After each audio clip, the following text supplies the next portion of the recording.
Staring into my eyes is ill-advised. I can't promise you'll like what you see.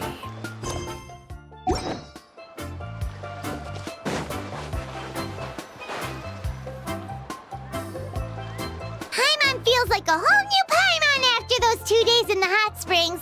The Abyss kinda threw a wrench in our relaxation, though.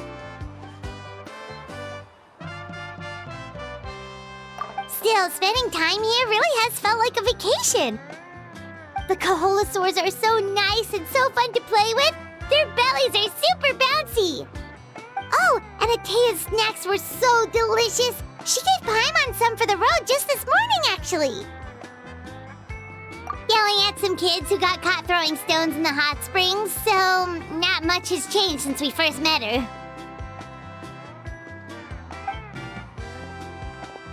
Hey, you guys. Sleep well last night? Yep, this area is so nice. Glad you like it. I was thinking of taking you guys out to do some sea fishing. Later tonight, we can eat whatever we catch. Fresh fish is absolutely delicious right off the grill. Hey, Mualani! Yeah? What do you need? The team sent out to fight in the Night Warden Wars has returned. And Kachina? Is she back as well? Kachina fell in battle. But don't worry, the team was victorious, so the Rite of Resurrection will be held in the stadium soon.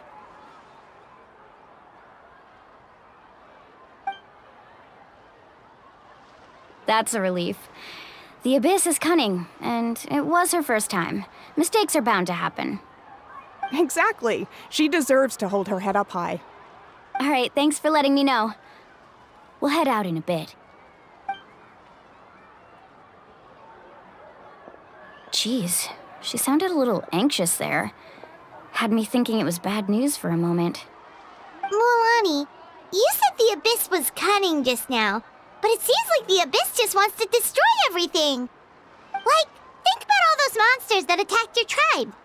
If there really was some sort of cunning plan, wouldn't it make more sense to send them to attack Kachina and her small team? Not that Paimon wants them to be in any more danger, it's just... Relax, I get it. The Abyss is difficult to understand, that's for sure. At a glance, it certainly seems like the only goal is total destruction. The Abyss isn't a living entity after all, so what capacity for logic or planning could it possibly possess? But through our long history of fighting the Abyss, we've realized things aren't quite so simple. 500 years ago, the Abyss invaded Teyvat. You know about that, right? That's right. Khaenri'ah suffered greatly during that time. But so did every other nation in Teyvat. And Natlan was the worst affected of all.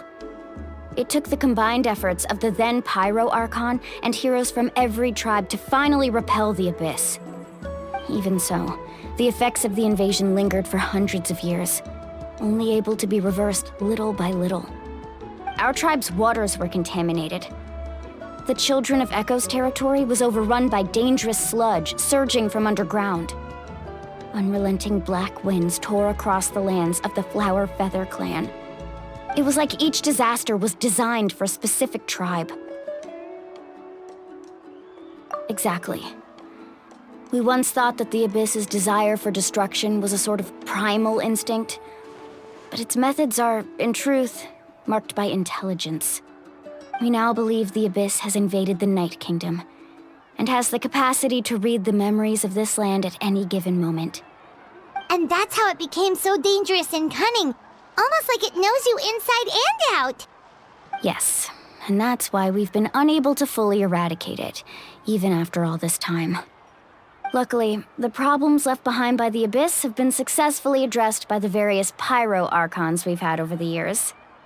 Now every tribe is prospering and things are looking up. I mean, just look at what we managed to do a few days ago. We totally fought them off.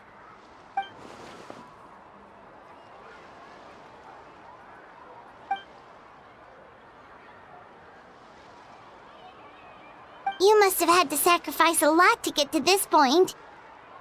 Every battle, every sacrifice is in pursuit of a future where we get to stop fighting. Responsibility, duty. Unavoidable burden. Everyone in Natlan views the war differently. But I believe we will be rid of the Abyss one day. And the efforts of all who fought against them will become a story for the ages. To think that my name could survive in ballads passed down to future generations, it's kind of romantic. Everyone has something that drives them forward, you know?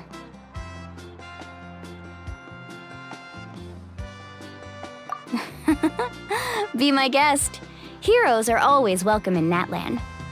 Anyway, let's head to the stadium. Our fishing trip can wait until Kachina's back with us. The sea's not going anywhere.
Whoa, this place is packed already! Of course. No one's gonna miss out on the chance to welcome our heroes back from battle. It's their moment of glory. Kachina's gonna be so flustered. She's never had this many eyes on her before.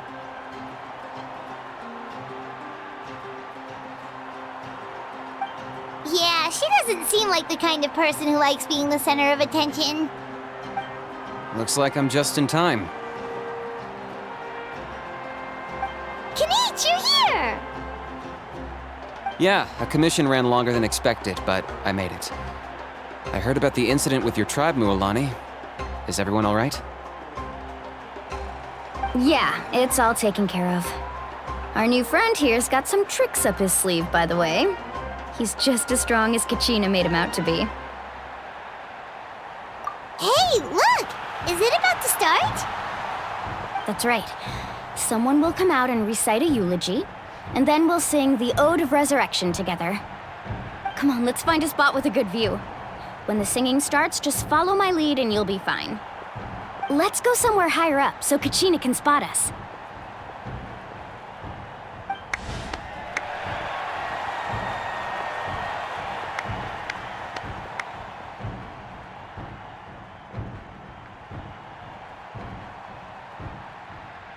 Warriors of Natlan, heed the call of life. We are the inheritors of memory and legend. Those who grew alongside sun and wind. Those who forged our own destiny and future. That is Natlan's fire, the lifeblood of our nation.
I could not find Kachina within the Night Kingdom, or locate her ancient name.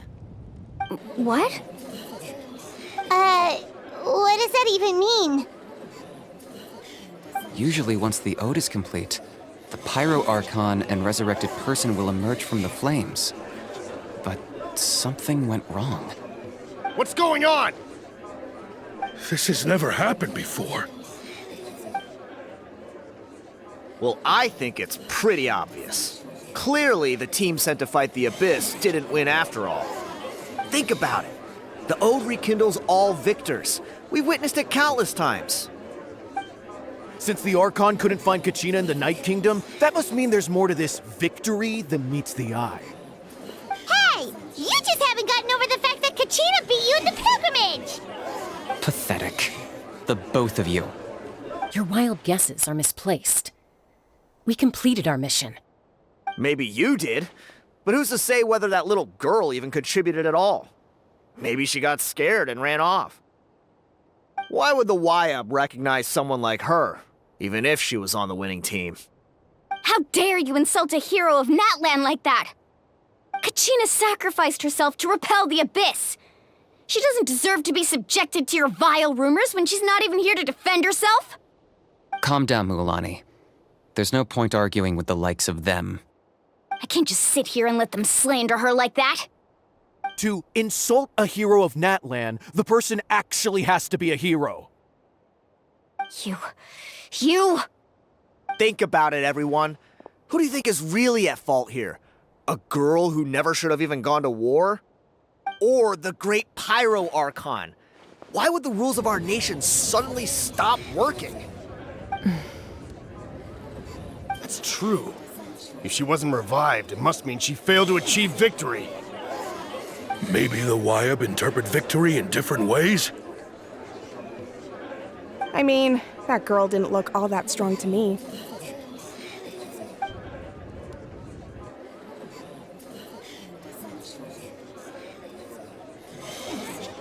Kachina wouldn't have run! That's not like her at all! No, she's been waiting for this moment for too long.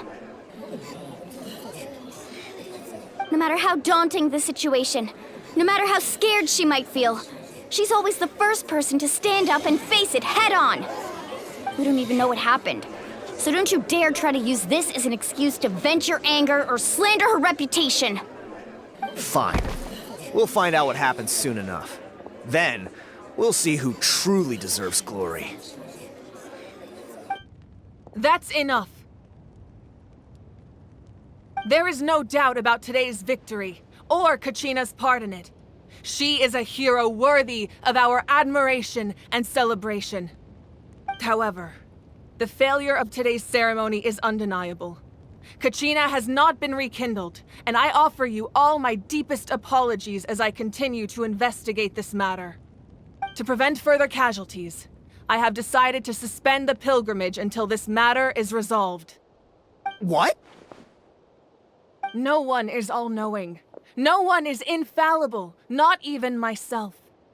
But doubt is a means by which we seek the truth, not a weapon we wield against others.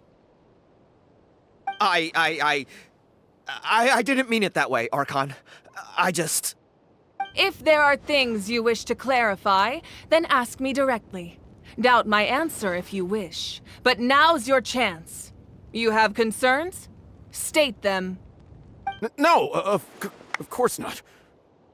Even though I have said nothing to change your mind, then it would seem the truth never mattered to you at all.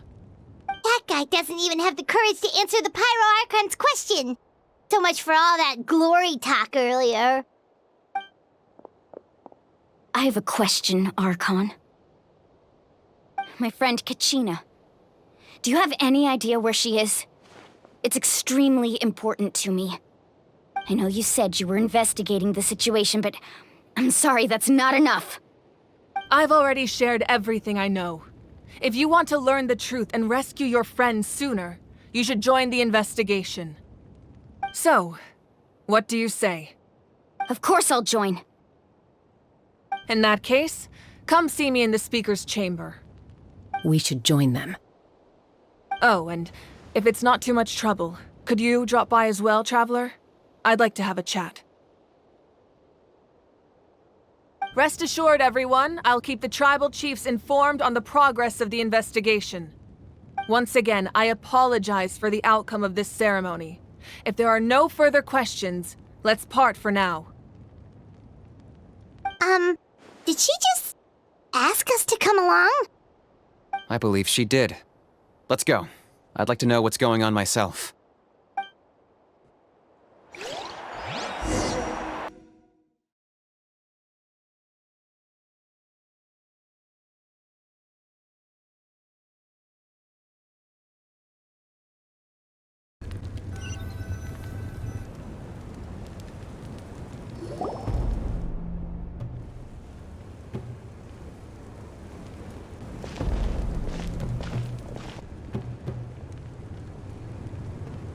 The situation is urgent, so I'll get straight to the point. Kachina is undoubtedly a hero of Natlan, and I'm deeply sorry this happened to her. There's been unrest in the Night Kingdom, but I don't know what's causing it. As a result, I've been unable to track down her location. Until we find and address the cause of the unrest, the Ode of Resurrection will continue to be ineffective. And that means Kachina won't be able to come back? That's correct. Not until the problem with the Night Kingdom is resolved. How long will that take? It's hard to say. Kachina always dreamed of fighting the Abyss, of doing her part to defend Natlan. She wasn't afraid of death because she knew, if it came down to it, the Pyro Archon would be there to bring her back to life. Whenever we sat down together, exhausted from training, she would always hum the Ode of Resurrection. She was supposed to come back to us. We were supposed to hug her and celebrate with her and share her joy. We supported her every step of the way, but what are we supposed to do now?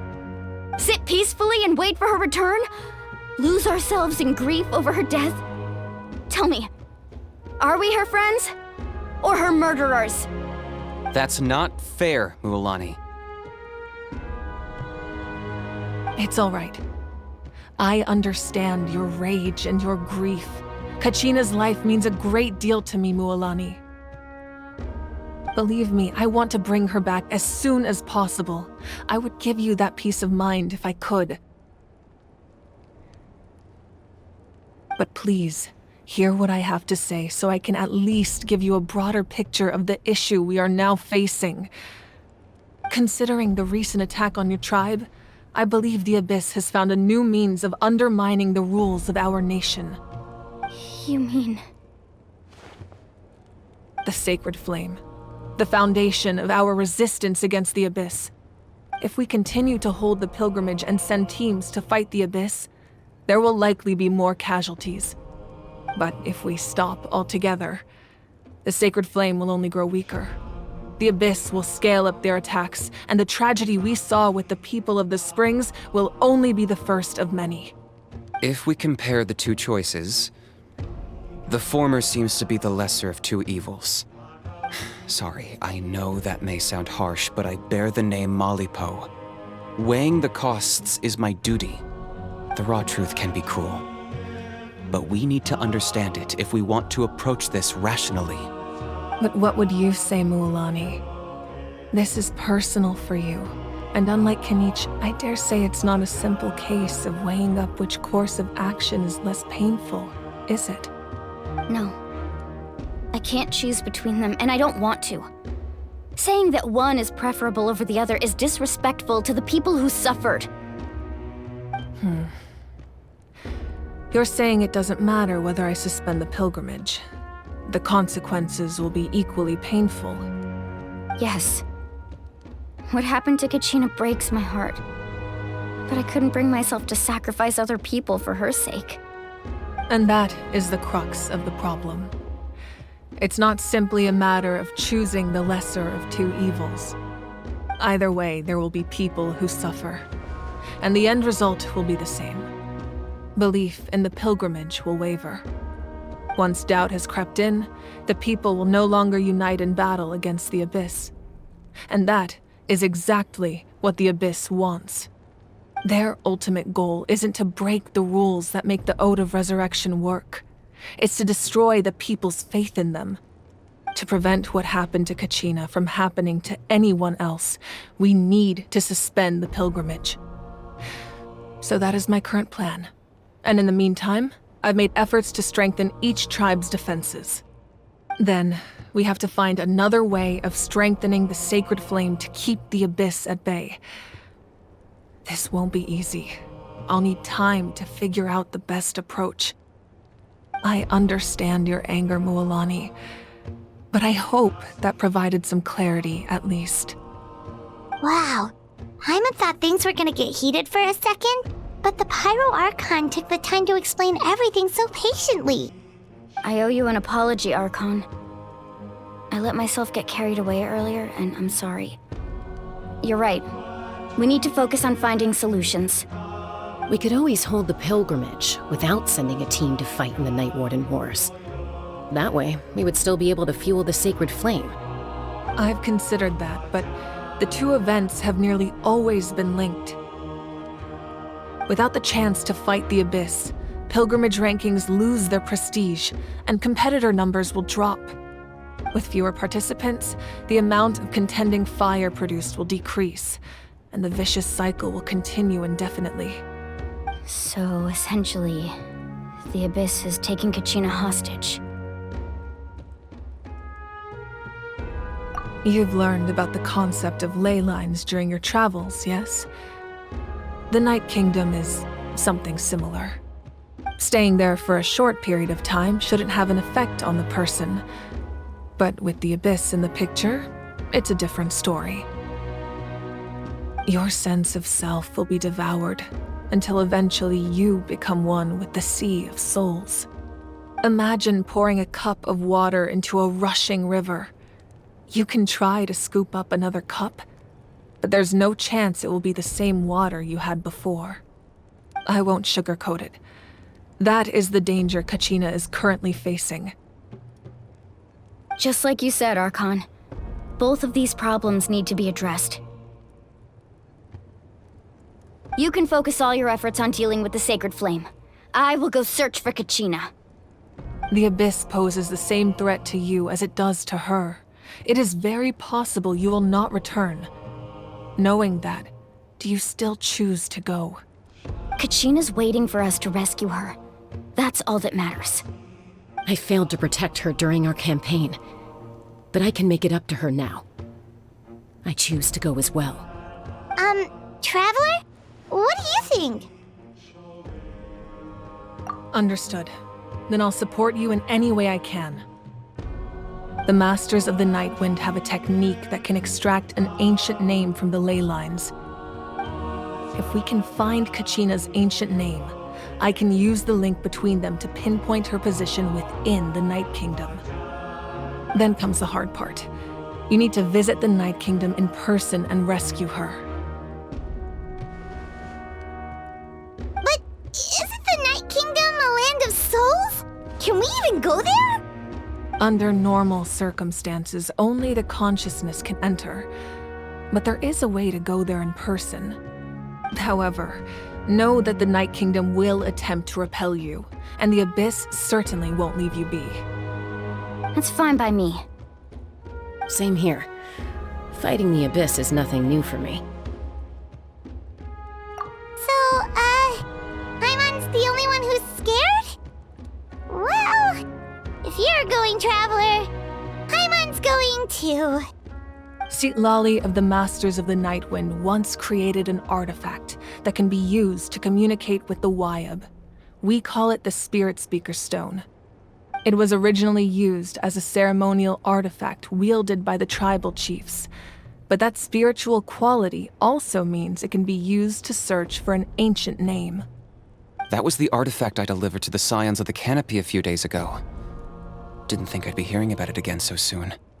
Thank you so much for your help, everyone. Your thanks are unnecessary. I will offer you whatever aid I can, but your fellowship and courage are what will truly decide the success of this operation. Besides, you're the ones helping me. I can only focus on one thing at a time, after all. Traveler, I certainly didn't expect our first conversation to be so serious. I've heard all about your accomplishments. Ever since you arrived, I've been hoping to meet you and offer you Natlan's highest level of hospitality. Why? Why? Is that not what happened in the other nations you visited? Yeah, things were pretty complicated at the start. And, in the middle. But our reputation's solid nowadays. That's more like it. After all, I've heard you're someone who transcends fate. Perhaps even more than you can imagine. But we can talk about that some other time. Ideally, this would be the perfect night for a drink and some musical ambiance. But there are important things to be done. Oh, I almost forgot. Atea was wounded in the fight against the Abyss. She wanted us to give this to you. It embodies fond memories and my strength of will. That's what she asked us to tell you. She said you'd know what that means. I didn't think this day would come so soon. The flames of her life force. I can feel them flowing within the talisman. If things were different, the two of us could have enjoyed the hot springs together while she gave this to me in person. We're supposed to be hot spring buddies after all. But don't worry. This talisman means a great deal to me. I'll take good care of it, and once this is all over, I'll pay Atea a visit.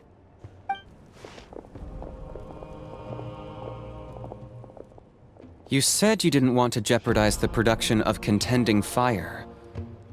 But that's not at all why you decided to suspend the pilgrimage, is it? You're right. Even now, the production of Contending Fire is far from sufficient. The gradual corrosion caused by the Abyss has resulted in a massive shortage of pyro energy, and we're currently at the breaking point. As things stand, the pilgrimage is a lost cause. Suspending it allows us to save our strength to defend the tribes. The Abyss has brought catastrophe to Natlan, and Kachina's disappearance in the Night Kingdom is a direct consequence of that. We can't let the general public know that. No. If the public learned that Natlan's destruction was close at hand, there would be immense panic. But if I said nothing at all, they would have continued to question the integrity of Natlan's heroes. Another simple choice. The latter was clearly the better solution. But you chose otherwise. I have never subscribed to the belief that the right choice is the one with the fewest sacrifices. Let's go. There's still a way for the sacred flame to last a little longer. You mean? Yes. Come with me.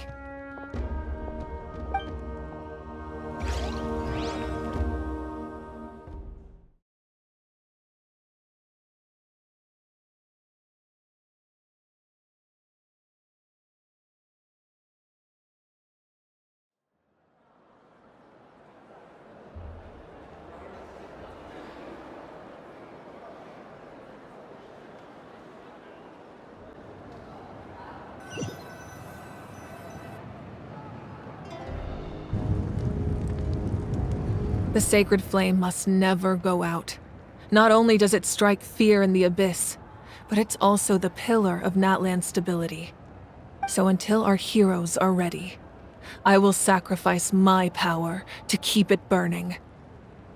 But that can only last so long. I think we should focus on the remaining ancient name-bearers.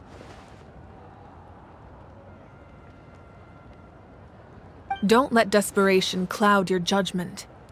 Those chosen by the Wayab have already embarked on their destined path. It is for them to decide how that journey ends, not us. All we can do is support them. Even so, for you to make this sacrifice, it's not right. If not me, then who? No other is capable of sustaining the sacred flame.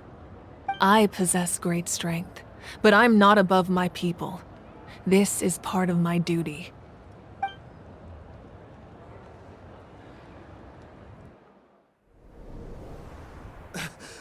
Archon! It's the Fatui!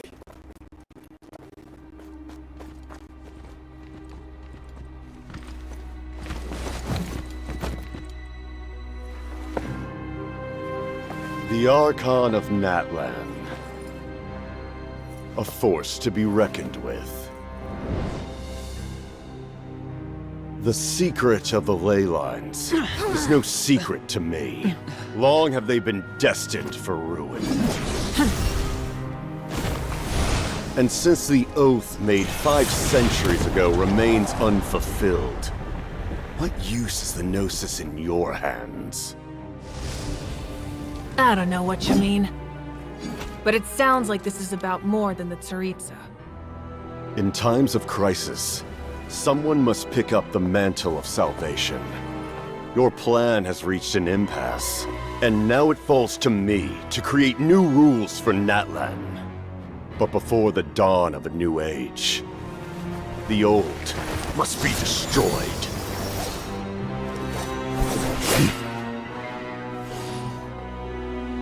I assume that's the end of your speech?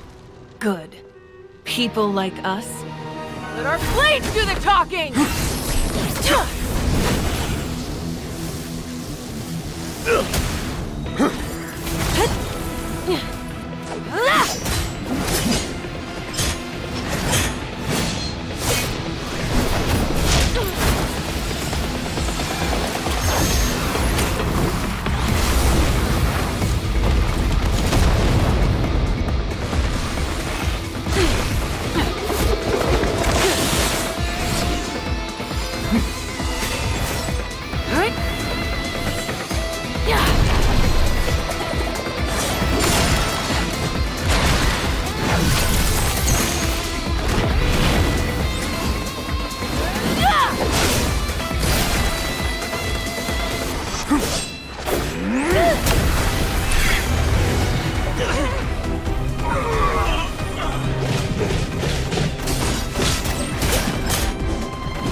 Masters of the Night Wind. Send word. The captain and his followers must be apprehended.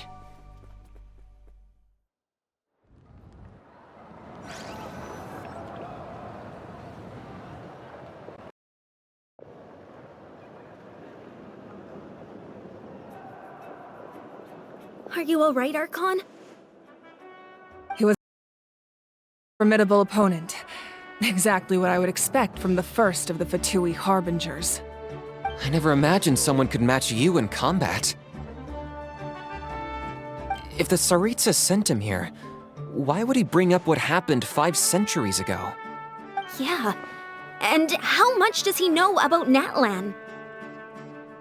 The Harbingers are all driven by their own personal goals. The only purpose that unites them is collecting the Gnosis. But I'm sure the captain has his own reasons for being here as well. Whatever his motive, we should shift our focus to the Fatui. If they attack again, and we're not prepared, we're done for. No, we're running out of time. The wound I inflicted should hold him back and weaken him for the time being. Besides, I'm sure you noticed, the power that came to his rescue just now came from the Masters of the Nightwind. In other words, there are traitors among us. Not necessarily. This could prove to be a very valuable turn of events. When we exchanged final blows, I sensed an unusual presence within him. I'll need to investigate further. Kanich, go to the Masters of the Nightwind and look into who could have aided the captain. Speak to Sitlali. She should know. Of course, I'll head out right now. Do you still intend to... Yes, but fear not.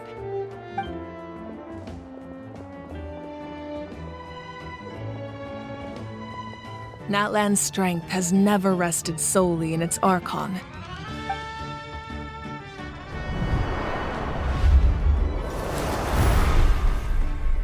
Together we foresaw the only path that leads to our nation's future. We must trust in that vision now.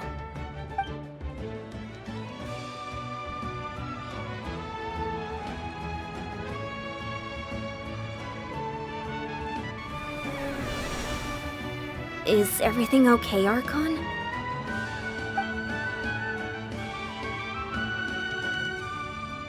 Completely fine. Just lamenting the fact that I never got a picture when I could still turn my hair into flames. Too late now.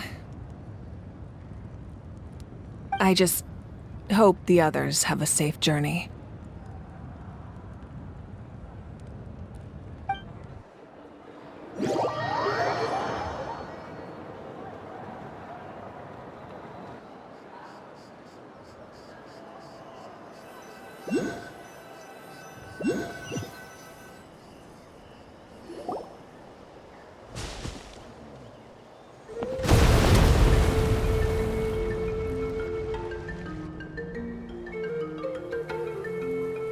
What's happening at the stadium?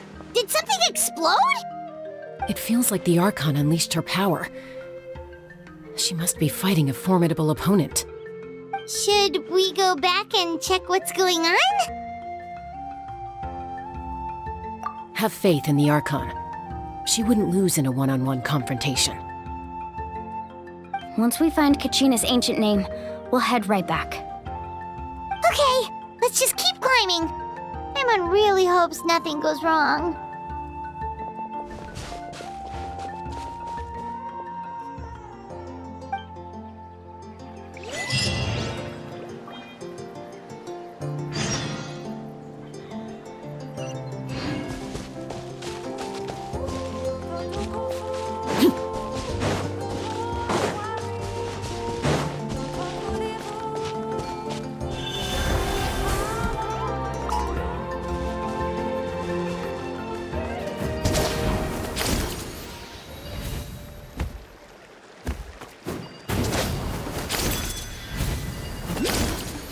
What can you tell us about the scions of the canopy? The tribe's people are very adventurous. Oh, kinda like us then. I'm not so sure. You don't strike me as the type to enjoy danger. The scions of the canopy are a bunch of thrill seekers. They love extreme sports like rock climbing, rappelling, volcano parkour, or even bungee jumping without a rope while a Yunkasaur stands at the edge and uses its tongue to catch them. Sound like something you'd be interested in? Okay, that does sound different from our usual adventures. Paimon's not doing any of that. She can just cheer you on from the sidelines.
That's Waina, the tribal chief. Let's head over to him.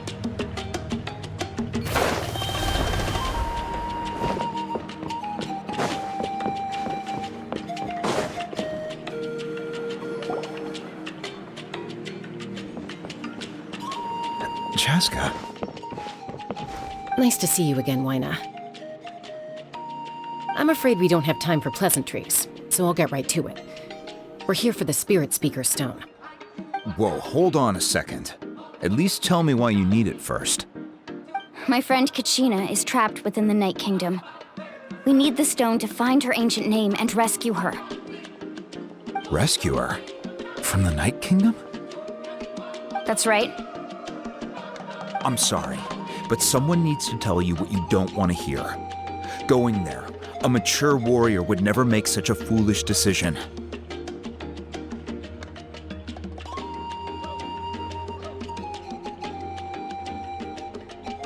The nature of battle is unpredictable. You never know how it's going to end. Losing a friend is tragic, but when that happens, the best thing you can do is focus on how to prevent further casualties. I appreciate what you're trying to say, Chief Waina. But if the price of maturity is abandoning a friend in need, I'll choose foolishness any day. If Kachina's still holding on, then so will I. I thought you might say that. Is something wrong, Waina? This doesn't seem like you. Life isn't complete without taking risks. That's always been your mantra. It's nothing. The Night Kingdom is a dangerous place. Can't blame me for checking if you were up to the task. If you're that determined, far be it from me to stop you. Here's the stone. Keep it safe, okay? It's not like we have a spare. Thank you. Huh. Seems like you two go way back. But aren't you from the Flower Feather Clan, Chaska? Oh, Chaska's a peacekeeper, so she's famous throughout the tribes. She's always the one people call to resolve conflicts, so we slowly got to know each other that way. Her younger sister Quichi's always hanging around our tribe, too. She's helped us out a lot in the past. Oh, you have a younger sister? Yes, I'll introduce you to her sometime. But let's get back to business. Waina, how do we use the stone? As you probably know, your intended destination is completely different from the real world. The Night Kingdom is like a river flowing with concepts, and the ancient name you seek is like a tiny fish swimming downstream. In that sense, the stone is like a fishing boat drifting down the river, but the boat alone isn't enough. You need a fisherman experienced enough to steer it in the right direction. We couldn't do that ourselves? With a little practice, I'm sure you could. You have the strength and the talent. If you want to make sure this works, though, I could recommend someone to you. Who? Vichama, a legendary warrior and scout from our tribe. He's got a keen eye and a well-honed intuition. Even his ancient name means to seek. If you're fishing for a name, you're gonna want him on the boat. Vichama? Why does that name sound familiar? He's one of Auntie Atea's hot spring buddies. I've heard stories about him. Where can we find him? Ever since Malco passed, he spends most of his time gazing out at the scenery from the cliff tops. Follow the path that way, and I'm sure you'll find him. Thank you. We'll go look for him there. Good luck. I hope everything goes well.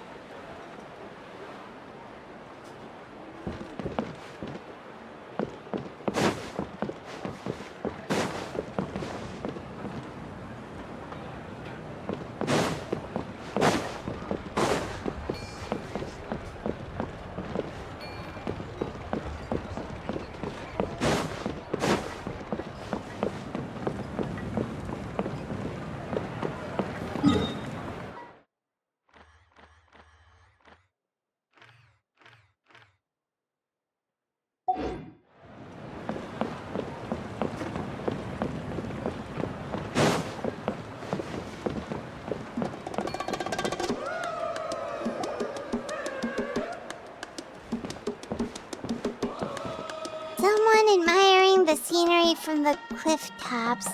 Ah, that must be him! Hello there, are you Vichama? That's me. Did you need something?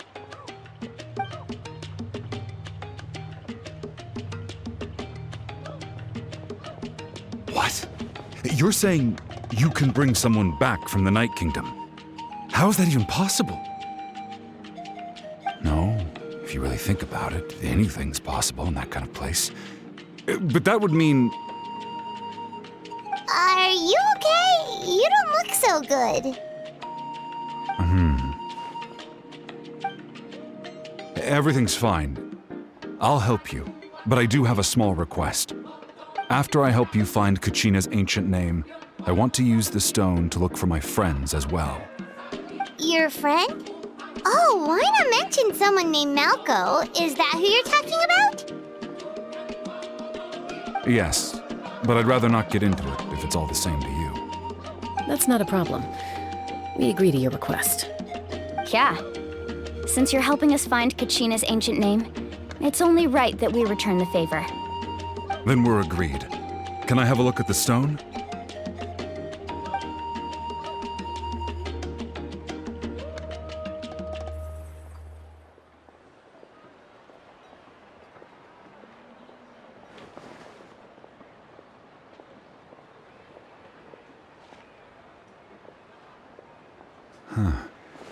I see. From what I can tell, it functions almost like an abyssal pylon. Both connect the Night Kingdom to the living world. Once the connection is established, the abyss will come surging through the opening like a predator honing in on the scent of blood. So we have to be sure not to use it in a tribal settlement. Wow, you got all that just from looking at it? I just picked up on the basics, really. I still have no idea why it works. You said someone named Lali invented this. They must be a genius. I'll go find an open area and start setting things up. In the meantime, I need you to get 2 things for me. We'll go right away. What do you need? First, I'll need some hook ropes. Pretty much every store around here carries them, so no need to go anywhere special. Oh, and I need to build a net out of them, so make sure you get a good amount. Wait, are you saying you're going to use a real net to catch Kachina's ancient name? How does that work when one's tangible and one's not? By creating something tangible in our world, like a net, we can create a connection to a corresponding concept in the Night Kingdom. Basically, I'm going to use the concept of a net to catch something equally intangible, an ancient name. Oh, I see. What about the second thing you needed? Right. I need 2 chunks of obsidian. Once we bring the ancient names into our world, we'll need a place to store them. Normally, you can only get obsidian from the Children of Echoes, but I heard there's a traveling merchant from that tribe around here somewhere, so maybe you can try your luck there. Gotcha! All right, let's split up. See that clearing? Let's meet over there when you're done. Oh, and you can send someone with me if you want. In case you're worried I might take the stone for myself. What do you think, Chaska? There's no need. Lena spoke highly of you. That means you're trustworthy. I appreciate it, even though that doesn't mean much to me anymore. Anyway, it'll take some time to set everything up, so no need to rush. I'll see you in a bit.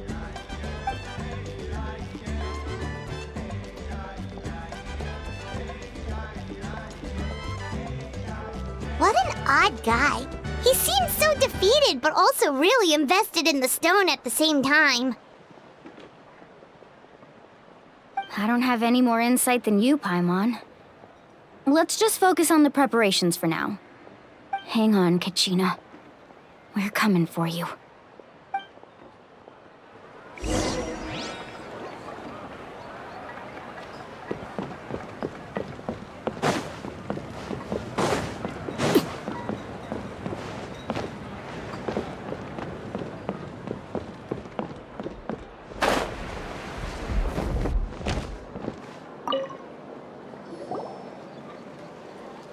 Hello. Do you have any hook ropes for sale? Hook ropes? As in rock climbing equipment? Yes. How much for your whole stock? Oh, the whole thing? Let me see. That would be 30,000 mora in total. Deal? Deal. Wait, really? What, you want me to drive down the price? We just need these as fast as possible. Thanks. Oh, no problem at all. I'll even pass along some information on the house. These ropes are usually used by rock climbing enthusiasts. If you want to learn, Roka's the person you want to ask. All right, that's everything. Here you go. Now we need the obsidian. Let's go talk to the traveling merchant Vichama mentioned.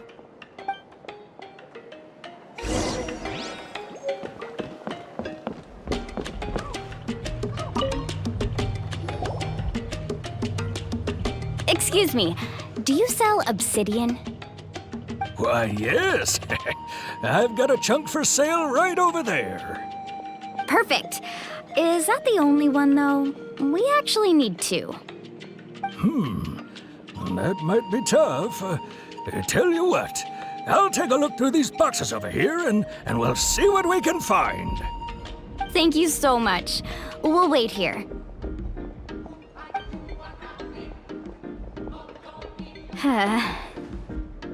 Relax. Everything's going according to plan. I know, it's just... I could tell Vichama feels the same way about his friend that I do about Kachina. I hope this chunk of obsidian isn't the only one. Kachina always carries all sorts of shiny stones with her. If I was the one trapped in the Night Kingdom, she'd have a whole pile of obsidian ready in a heartbeat. Well, would you look at that? I did bring an extra. Here you go, young lady. How does it look? Perfect! Thank you. How much do I owe you? If you hadn't shown up, these stones would have just sat here collecting dust. I'll take 3,000 mora for both. Here you go. By the way, I heard you mention Vichama just now. You running an errand for him, then? How's he doing? Malco's been gone for 5 years now. It's about time he started to move forward. Do you know what happened between them? I heard about it in passing while I was out drinking one night, but I don't know all the details. Vichama and Malco grew up together, and even made a name for themselves together. Malco was an amazing fighter, capable of knocking out multiple opponents in a single hit, while Vichama excelled at scouting and analyzing the battlefield. The two made an excellent team, and managed to beat back the Abyss several times. 5 years ago, they both emerged triumphant in the pilgrimage, and were placed on the same team to fight the Abyss. But on the eve of battle, the Abyss launched an attack on their tribe, and Vichama suffered an injury to his leg while attempting to rescue someone. Then what happened? The team agreed that he couldn't fight the Abyss in his condition. Vichama didn't argue. He knew going to the front lines with an injured leg would make him a burden in battle. So they raised the issue with the Pyro Archon, and she agreed to let him stay behind. It's just... Malco and the others ended up facing hordes of abyssal monsters in numbers that far exceeded anyone's expectations. The team made an error in judgment, and they fell to the onslaught. Vichama went into a deep depression after that. He blames himself for everything. Oh, you're not wrong. But it's possible he chooses to blame himself. Not because he did something wrong, but because he wasn't able to do anything at all. I've tried convincing him to move forward, to stop dwelling on the past. But the shadow of Malco's death hangs over him still. The Abyss has caused so much suffering, and some wounds never heal. I wish there was something he could do to make himself feel better, but... Anyway, that's the gist of it. Maybe you could help him talk things through sometime. I would really appreciate it.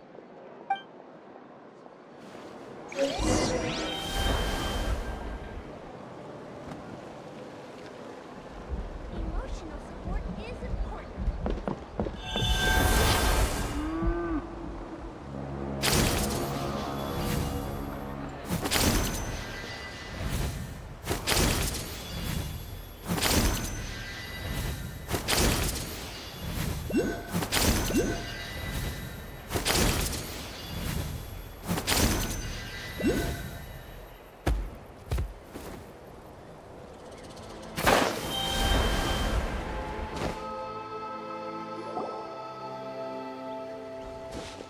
Did you get everything?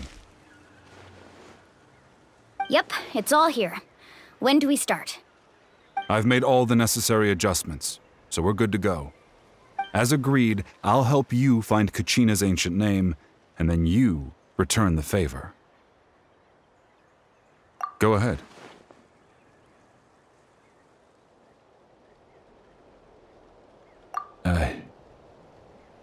Yes. After Malko fell, I scoured the battlefield to see what happened. It turned out he wasn't bested by some impossibly powerful foe. He was dragged to his grave by the sheer number of enemies. If I had been there, I would have been able to sense the danger. I could have warned them not to advance. I've always blamed myself for what happened. But when you told me about Kachina, I realized there's a chance Malko might also be alive, fighting for survival in the Night Kingdom. But that happened several years ago, right? The Pyro Archon said all life within the Night Kingdom eventually becomes one with the Sea of Souls. There might not be much hope, but I still have to try. Malko and I promised each other, even if we never managed to root out the Abyss for good, we would fight together until the end. All right, let's get to it. I'll start searching for the conceptualized version of Kachina's ancient name. If you see any fragments scattered around the area, please collect them.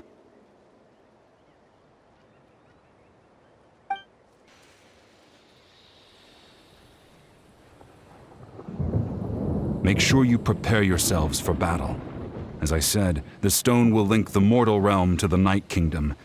The Abyss will likely emerge in response. Look at that golden thing. It must be one of those fragments Vichama mentioned. Let's get closer.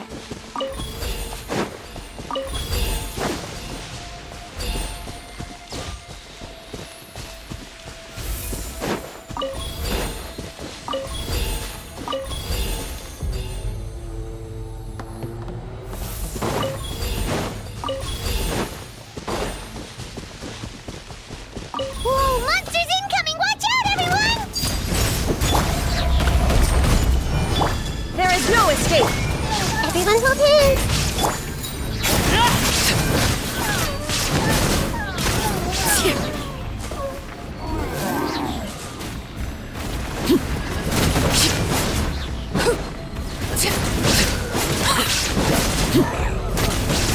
Transfixed!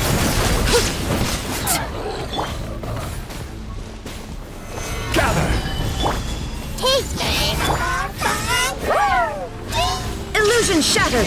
Torn to oblivion!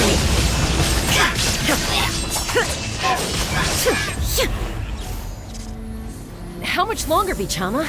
Not long! We're getting close!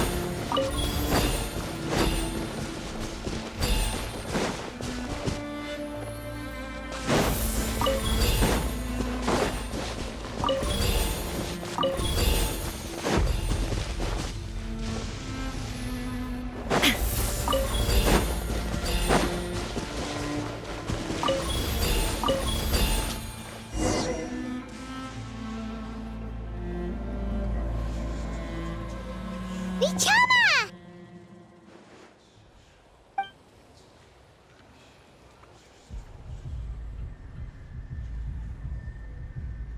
Quick! Take it!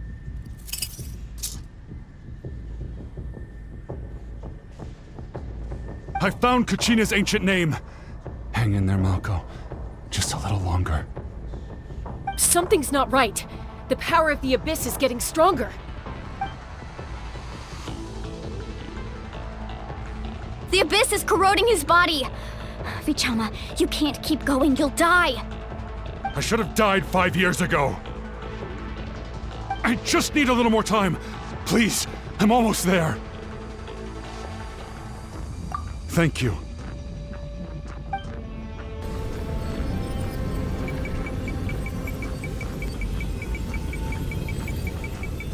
Whoa, watch out! The power of the Abyss is strong.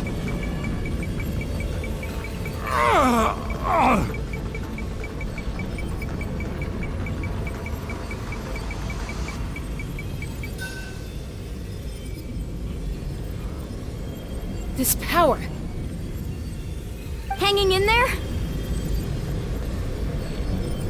Malko. No! Why can't I find him? Why? We can't wait any longer. Pull him away from the stone, Mualani. I already tried, but the power of the Abyss has him in a chokehold. It's like he's tied to the stone with an invisible rope. In that case, we have no choice. I'm sorry, Seat Lolly. Get back! Chaska, wait!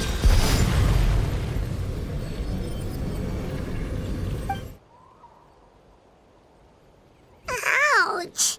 What happened just now? It looked like the Spirit Speaker's stone was... The stone's power was spiraling out of control. The only way to stop it was to destroy it.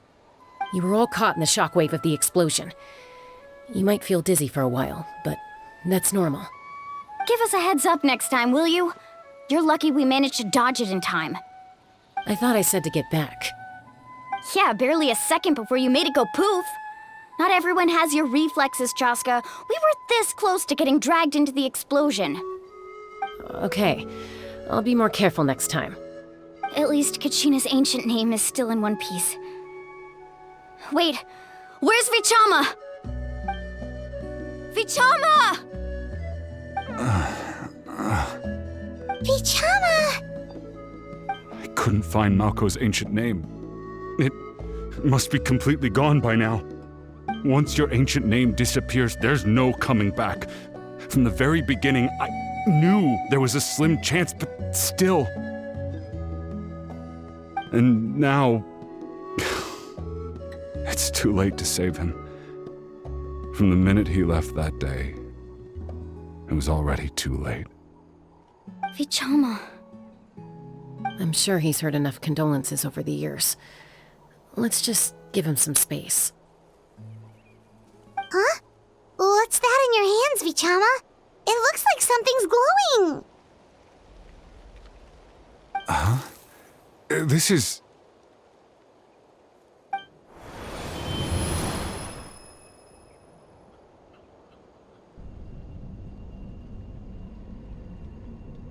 Hey, Malko. Got any strength left? Not enough to swing a sword, but to say a few last words? Sure. Too bad. No one will get to hear them. I never thought I'd actually die on this mission. Not that I'm afraid to die. It's just... hard. Thinking about my mom's face when she hears the news. Guess I have something to be thankful for then. My parents died a long time ago. They won't have to mourn me.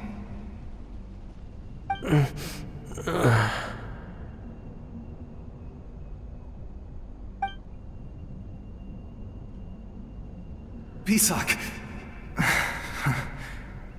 Always had to beat me at everything, didn't you? Right to the end, you were never one for goodbyes. Maybe you're right. Maybe no one will get to hear our last words. But just in case... Vichama, I'm so glad you didn't come with us. Don't be sad. Just keep on living. For the both of us.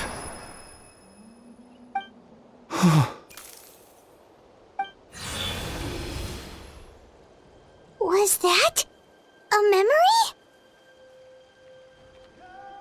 Seems like we were able to salvage something after all.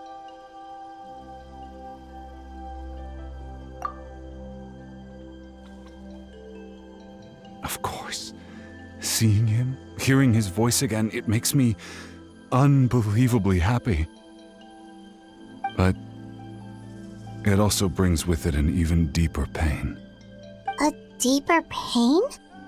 Why? Malko was always the type to put on a brave face. But in that memory just now, his hands were shaking, and his smile was forced. For all these years, I regretted not being able to fight alongside him to the end.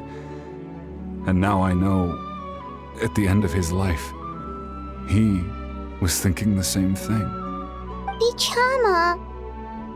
I'm fine. Actually, I heard Chief Wyna wasn't really on board with your plan to go to the Night Kingdom. When you asked for my help, I hesitated too. I knew helping you find your friend's ancient name meant leading you one step closer to danger. But I also understood why you had to try. Everyone has regrets in life, but not everyone gets the chance to make up for them.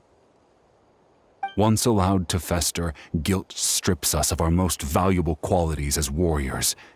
In that sense, we might as well choose the braver path from the very beginning. If I could do it all over again, I would have followed Malko to the front lines no matter what.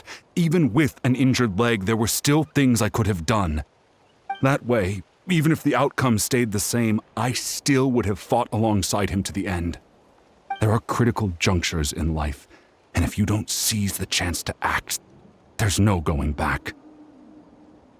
That's something I had to learn in hindsight, but you're still at the crossroads of your journey, so I hope you can walk away without regrets. Thank you, Vichama. I feel even more determined now. Kachina will come back to us. I'll make sure of it. I promised I would find her, and I intend to keep that promise. That's good to hear. Strange. My body, it's... Once abyssal corrosion enters the body, a portion will fuse itself to your internal organs. Even though the Traveler possesses powers of purification, the corrosion can never be fully eradicated. Thanks to him, though, you were only briefly exposed. Slowing your breathing and controlling your emotions should help you keep the symptoms in check.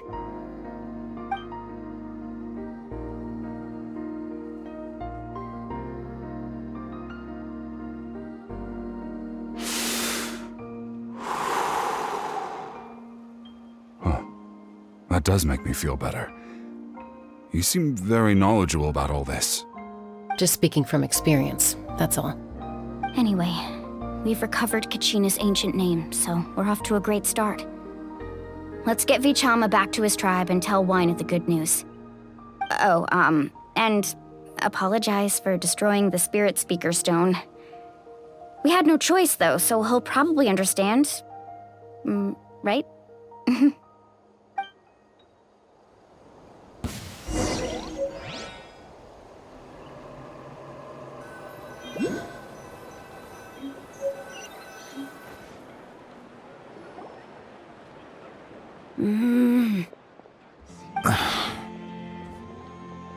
Koichi, are you really gonna just stand there like that? I don't know what you want from me. I think you know exactly what I'm trying to say, Uncle Wyna. I can hear it in your voice. Honestly, it's just one thing after another with you two. They're back. Koichi? What are you doing here? Don't play dumb with your own sister. You know exactly why I'm here. My apologies, everyone. I just need to borrow Tosca for a few minutes. You come with me.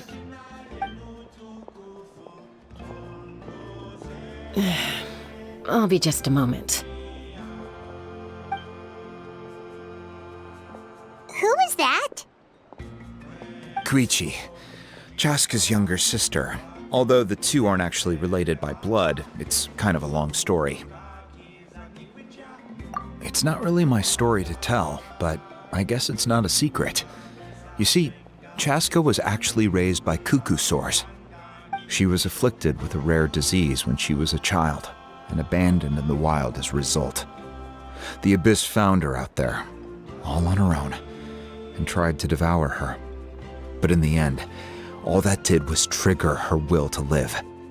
That strength of will pushed her to survive. But it also planted a seed of conflict within her. Eventually, she was adopted by the cuckoo sores. Wherever they went, she followed, getting into fights right and left. For some reason, Paimon can totally imagine that. Well, when Chaska finally returned to human society, it was Koichi's parents who adopted her. At the time, Chaska still had a habit of getting into fights, so Koichi was always taking her around, apologizing to everyone. Ah, I remember those days. One of those fights was definitely with me. But, you know, kids. You're fighting one minute and your friend's the next. Eventually, she found a way to rein in that desire to fight. And now she's who people call to resolve conflicts. She's known as the Peacemaker. It sounds like she still argues with Koichi, though. Don't siblings usually stop fighting when they get older? That's partly my fault. Koichi asked me to stop Chaska from doing anything dangerous, but you probably know by now, once Chaska makes up her mind, there's no changing it. Oh, I get it. No wonder you tried to talk us out of going to the Night Kingdom. Chaska even said that wasn't like you. I'm all for your adventure. You need to take risks when you're young, because by the time you're my age, you couldn't attempt something like that even if you wanted to. Better try now than live with regrets later. That's what I say. Still, I can understand where Koichi's coming from.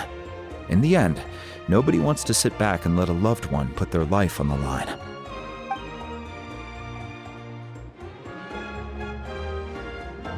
All right, it's just the two of us now. You have 1 minute to explain yourself. I don't have anything to say. You don't have to approve, but you should know I only do what's necessary. That attitude is exactly the problem. It's like you don't care. You try to sneak off to the Night Kingdom behind my back and then play it down as if it's just a trip abroad. Well, technically I am going abroad, right? Again with the excuses! We agreed, didn't we? There are 4 levels of danger. If it's not something urgent, you can only engage in level 2 danger and below. You can only go up to level 3 if a situation is so dire there's absolutely no alternative. But a trip to the Night Kingdom? If that's not a level 4, I don't know what is. And you were just going to sneak into the place without saying anything. What do you mean, sneak into the place? I always planned on walking in there with my head held high. You bought off Uncle Wina, didn't you? He promised me he'd stop you from doing anything dangerous. Oh, it's like he didn't even try. You feel like he went back on his word. What if I told you my mind was made up, and there was nothing he could have done? Not even by force. Oh, I knew it! So he did try to say something, but you didn't listen. This is important. If you were in my shoes, you'd make the same decision. You don't know that? I'm a doctor, and I handle logistics. If you're going to waltz into a dangerous situation where you could lose control at any moment, it's my duty to say something. All right, whatever. Anything else? What do you mean, anything else? Why don't you reflect on what you've done and promise me you'll stay put? Time out. Is this one of our normal arguments or a serious one? Chaska, does it sound like I'm joking? Then, you need to know something. What happened to Kachina was partially my fault. I can't leave her there to die. That's not who I am. But the person you become when you lose control, that's also not who you are. That's a different issue. You said it yourself. A person is only as good as their morals. If I want to live in Natlan, I need to display qualities that make me worthy of this nation. I've also told you that managing your condition is equally important. Sometimes you have to make sacrifices. All right, let's stop this here. If we keep going, I might actually have to get serious. And I think Wyna prefers his roof attached to his house. Is that a threat? That sounds like a threat to me. Koichi! Younger sisters are supposed to listen to their elders. So, you're really going to go, no matter what I say? I'm supposed to be your sister. Then support me. I'll be back. All you have to do is wait. Chaska. So, that's it. Why'd you have to turn out to be so darn annoying?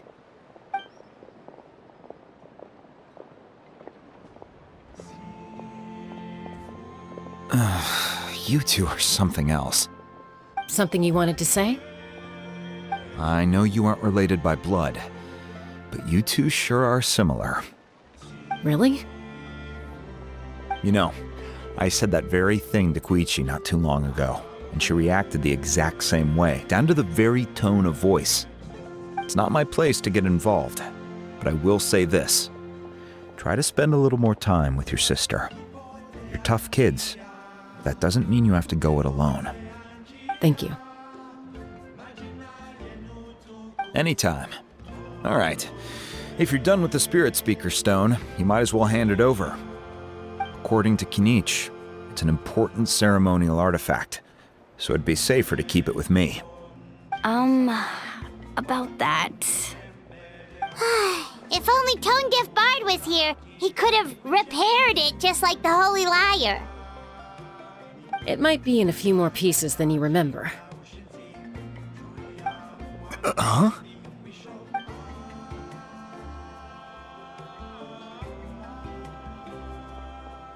I see. Sounds like it was an urgent situation. If someone's life was on the line, then you had no choice. Still, Citlali's going to be a nightmare to deal with now that you've broken her stuff. I'll explain everything to her later. Stay safe out there in the Night Kingdom, okay? I'll wait here for your safe return.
We're back! We found Kachina's ancient name, too! Well, it's fairly complicated. Let me give you the condensed version.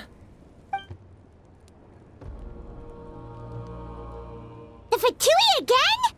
We can't go anywhere without them causing trouble. But what if the Fatui finds out you've lost your power? Won't they try to take advantage of the situation? That's why it has to be our little secret. No one else can know, or we're asking for trouble. Look, I wish I could offer you some sort of consolation, but I won't lie to you. With multiple factions closing in, there's nothing comforting about the situation we're facing. Still, all you need to do is focus on your goal. You can leave the complicated matters to me. I can also step in on the Pyro Archon's behalf. There's a limit to what I can accomplish, but I'll help you however I can. There's no need to be so modest, Yan-san.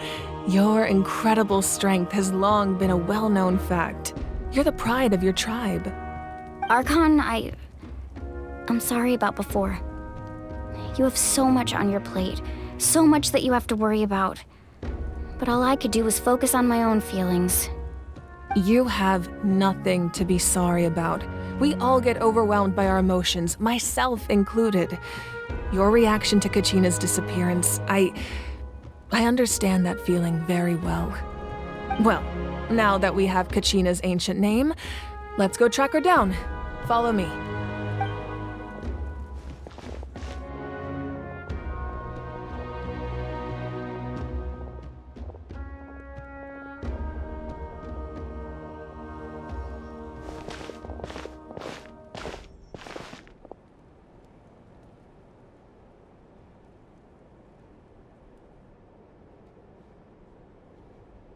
What is this place? Hey, isn't that Atea's talisman? Good eye. This is where I store all the various mementos I've collected. Whoa. I've never seen this place before. There's so many things in here. It looks like there are items from every tribe. Collecting them must have taken a lot of effort. I suppose you could think of it as a hobby of sorts. In Natlan, everyone grows up listening to the stories of heroes. And physical items do a far better job of preserving those stories than our own memory. Now, I still have some preparations to make for the ceremony, so feel free to take a look around in the meantime. If you're curious about an item, I'm more than willing to tell you about its origins. All right, we'll have a look.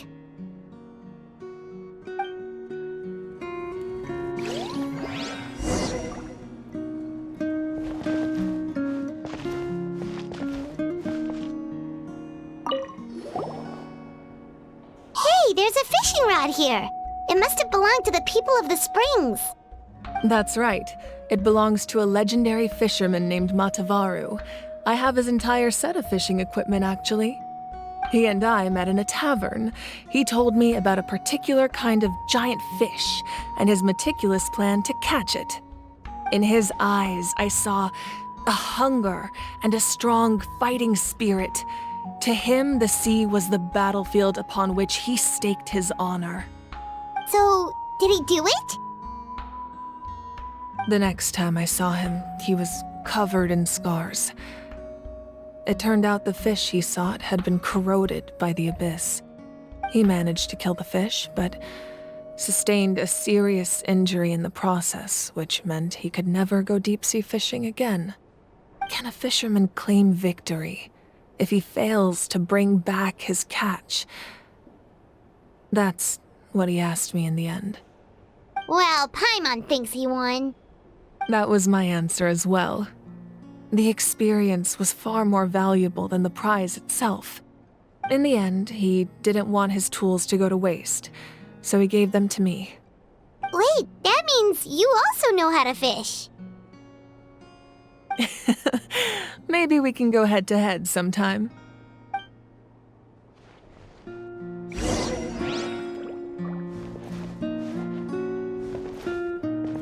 This fishing basket looks familiar. This flower looks like it's thriving. You must be good at taking care of plants, Archon.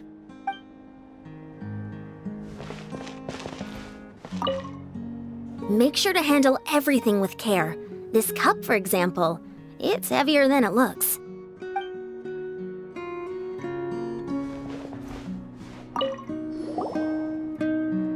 Whoa, that belt is bigger than Paimon's head! The Collective of Plenty are known for their bodybuilding competitions and contests of strength. This belt is a symbol of great honor within the tribe.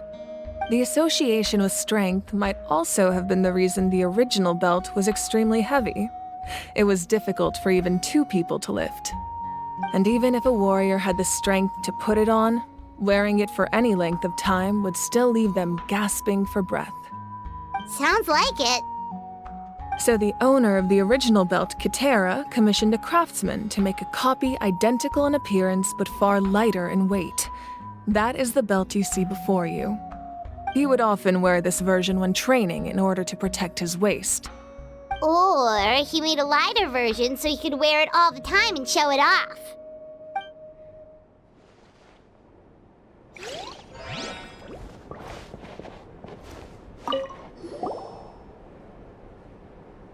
There are so many jars and potions around here. Do they have anything to do with alchemy? No, those belong to the Masters of the Nightwind. They're ceremonial tools used to amplify the ability to communicate with the Night Kingdom and the Wyab. Yamaya is an expert in this field, and she taught me a lot. Even though she appears stoic and serious, she actually has a keen sense of humor. The tools you see here are quite traditional. Her students found them outdated, so she passed them on to me. The contents of the jars aren't all that special. Oh, except the big jar in the middle.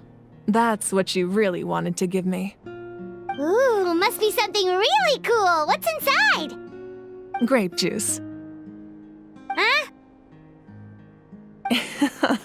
It's quite tasty, although probably expired by now.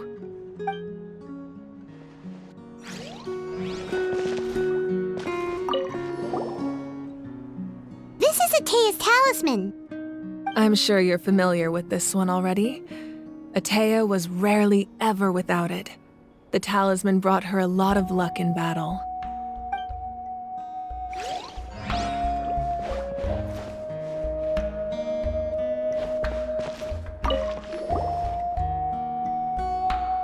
Whoa, this weapon is huge! Which tribe did it belong to? Ah, that weapon belonged to Tenoch, a hero from 500 years ago. Strictly speaking, he didn't belong to any single tribe. That's because even before the disaster with the Abyss broke out, he had already been exiled. Exiled? It was a punishment imposed out of necessity, but he accepted it all the same. He believed it was what he deserved. When the Abyss attacked, the tribes found themselves in urgent need of a powerful figure to lead them into the battle, and there was no one more courageous or resolute than him. He united the 6 tribes and accomplished great feats throughout the war. Ultimately, he perished, and because he had already lost his ancient name, the Ode of Resurrection was unable to bring him back. And so, he was laid to rest, alongside the countless warriors and civilians who lost their lives, buried in the soil of his native land. Wow, he sounds like a true hero. Indeed, even now his story is told throughout the land.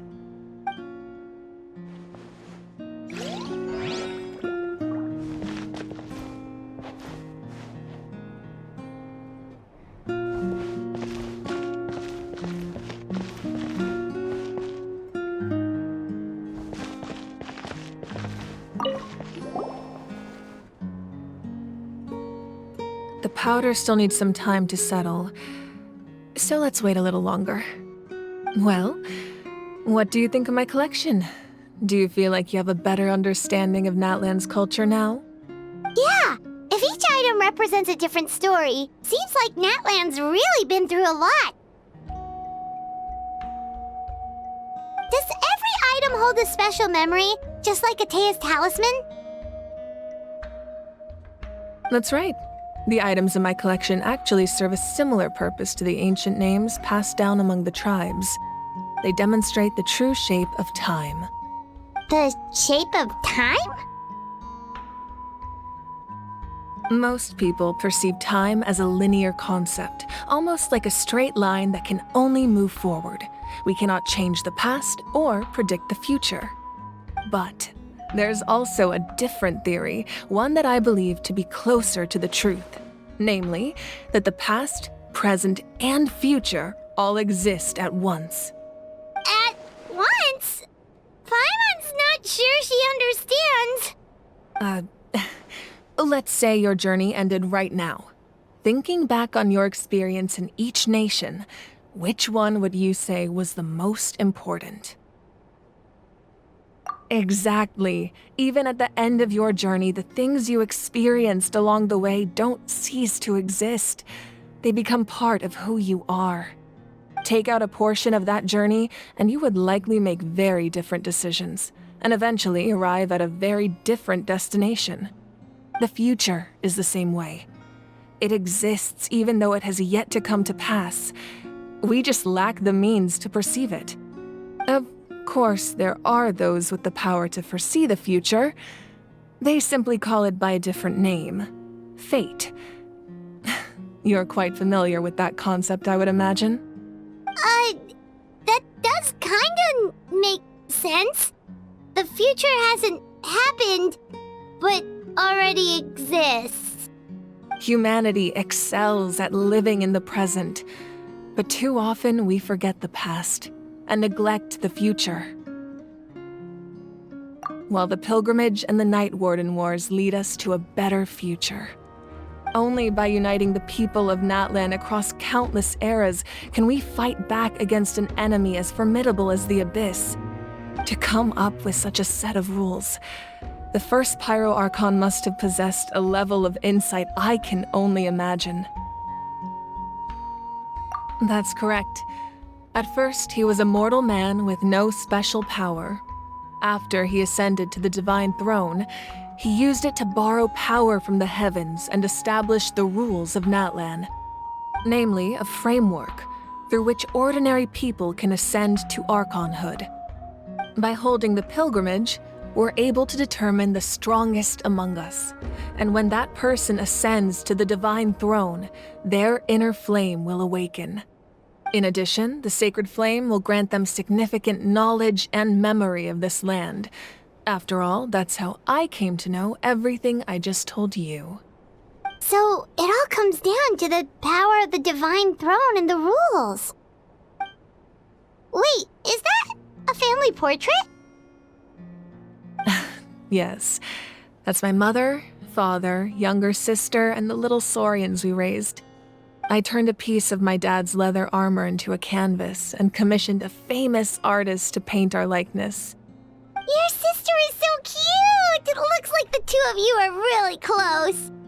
Paimon was having a hard time thinking of an Archon as an ordinary person, but seeing this portrait, it kinda makes sense now. It really doesn't look like there was anything special about you before. Oh, wait, is Paimon allowed to say that? A little late for that question, don't you think? Sorry! Paimon's so sorry! Paimon's mouth works faster than her brain sometimes. It's all right. I'd never get upset over something like that. No matter what others may say, my past is a precious part of my identity. I'm forever proud of the life I used to lead. Becoming the Archon doesn't mean you sever ties with your family. The position just comes with a lot of responsibilities, so it impacts how often you get to see them. My father made the most delicious stew, so my sister would often bring me a large pot of his cooking, and he would sit on a blanket and eat it together. One time, we didn't close the door securely, and the saurians we were raising ran into the room and knocked over the entire pot. My sister immediately burst into tears. The two troublemakers were going for the meat, but when they saw my sister's distress, they froze on the spot. I still remember the way they laid there, sulking like a pair of children, even after making such a mess. It was frustrating, but in the end, all I could do was comfort my sister and move on. Wow. Isn't that what being a family is all about? I think about that story a lot, actually. As the Archon, I made a vow to defend this nation, and experiences like that, they remind me exactly what I'm trying to protect. Well, what happened after that? This portrait looks pretty old. Your sister must be all grown up by now, right? I believe she ended up working as an architect and artist. She built many houses and crafted many beautiful works of art. Anyway, that's enough about me. Now that the powder is settled, we can begin. Ian-san, Mulani, Chaska, over here, please. Place the ancient name up there, and then we'll begin.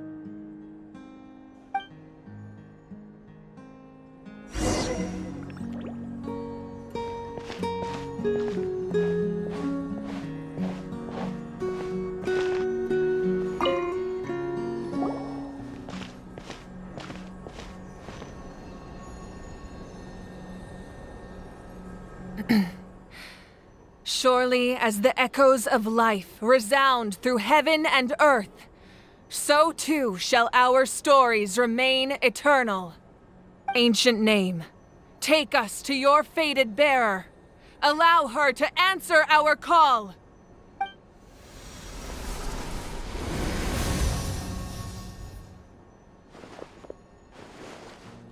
Am I hallucinating again? Kachina! Are you okay? Huh? I'm not seeing things, am I? Is the Abyss playing tricks on me again? It's okay, Kachina. It's just us. We're trying to find a way to bring you back. Everyone, you have to listen to me.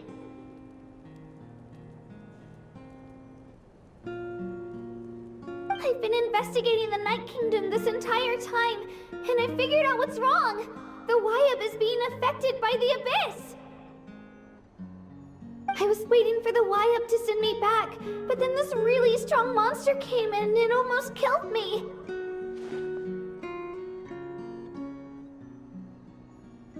The Wyab saved me, even though its power is weakening, so I've been hiding from the monsters while trying to find a way to help. The Night Kingdom has become a huge mess, though. I keep hearing these awful sounds and seeing really horrible things.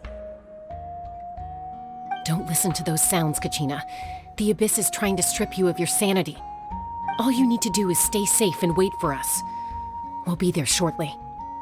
It's okay. I feel so much better now that I've had the chance to talk to you guys. You don't need to worry about me. I've never been strong or special at all, really.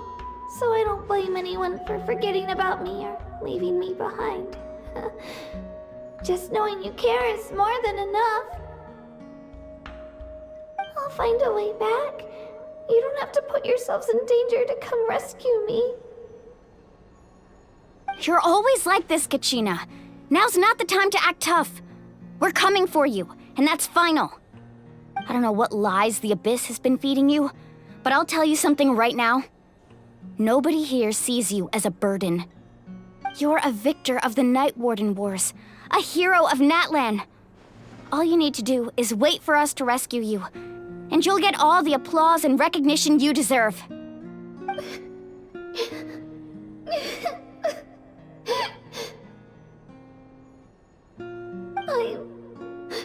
I'm really scared.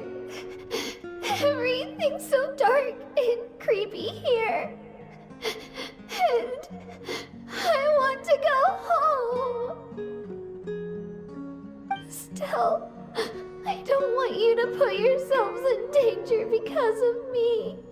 I don't want to hold anyone back ever again. All you need to do is place your trust in us, just like you always have. No one fights alone. We're not leaving you behind. Not ever. Yeah, we're so close, we can't call it quits now! Thank you. Be careful. Looks like we've lost contact. Now comes the most dangerous part. You have to traverse the Night Kingdom in your physical form. This entrance to the Night Kingdom was left behind after an abyssal invasion. Even a brief amount of time inside could expose you to corrosion. I know. I'm prepared for that possibility. All right, then I wish you all the best.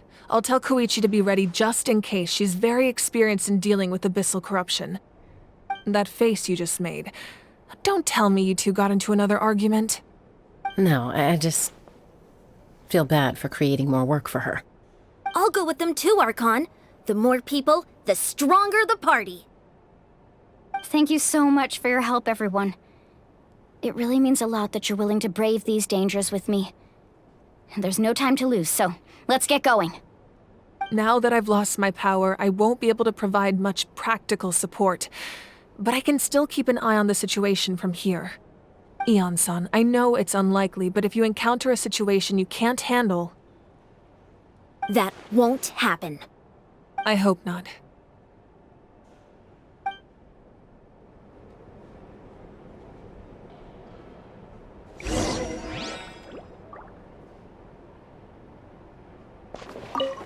Be careful out there. I'll observe the situation from here.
So we're underneath Natlan right now?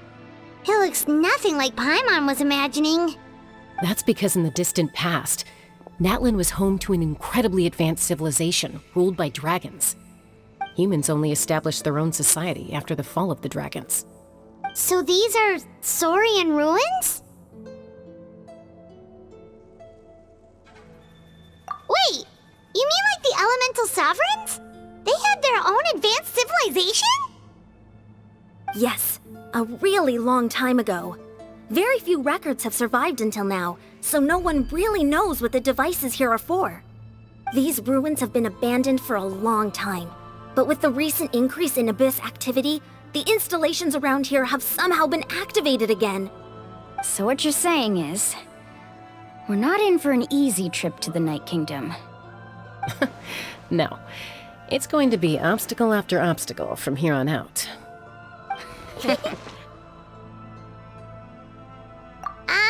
Why are you all laughing like that? It's creeping Paimon out. It's the pre-adventure excitement kicking in, right guys? Of course. I'm eager to get started.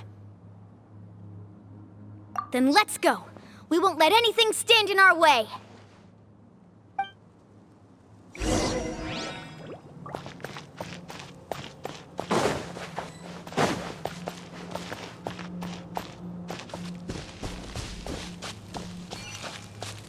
Seems like the road ends here.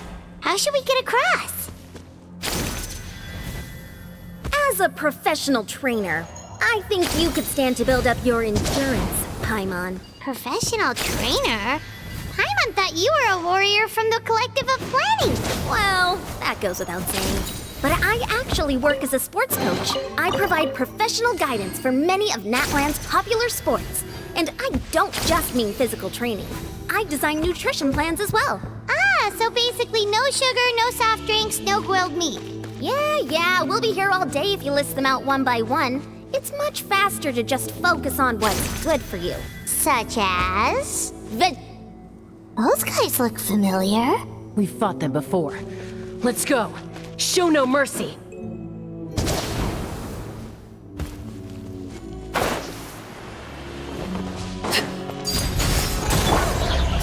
Solidify! There is no escape! I see everything!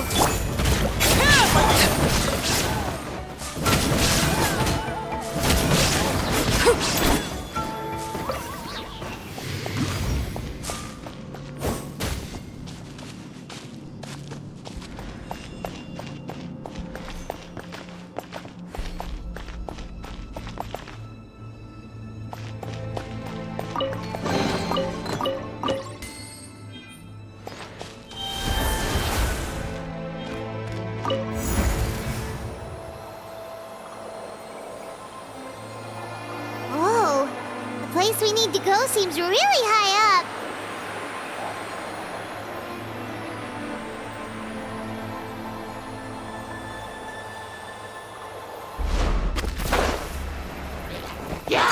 Lay down. Stabilize! Everyone hold hands.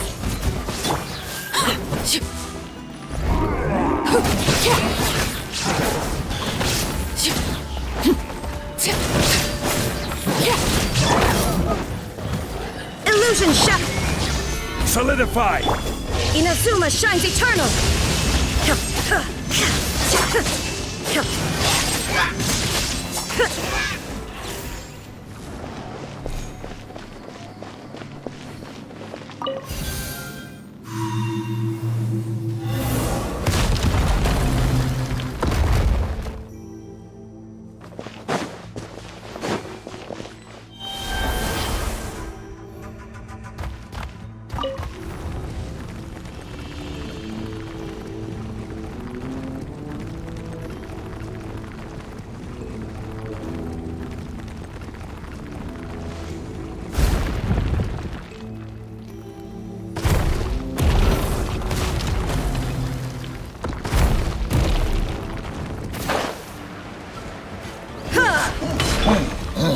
Overruled!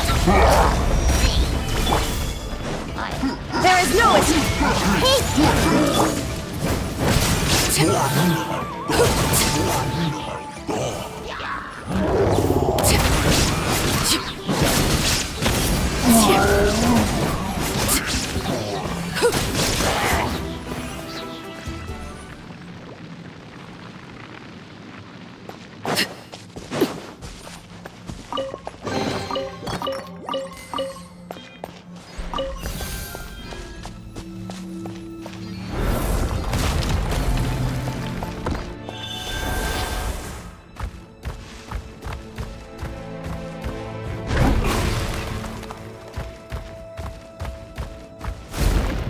This is the final stretch. We just need to climb up, and we'll be there. Nothing to it. Easy for you to say.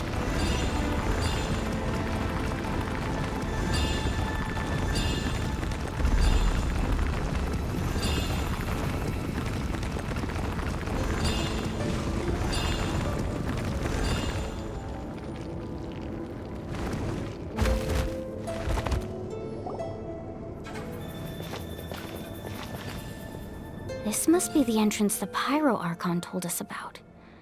The one ripped open by the Abyss. Yes.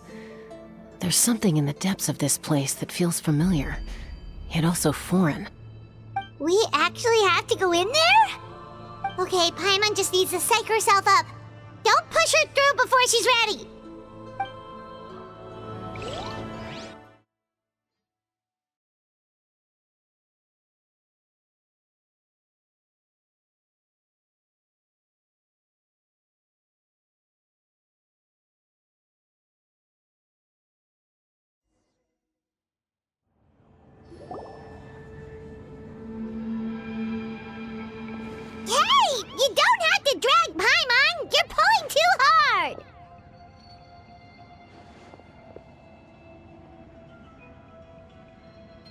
Looks like we made it. This is the Night Kingdom.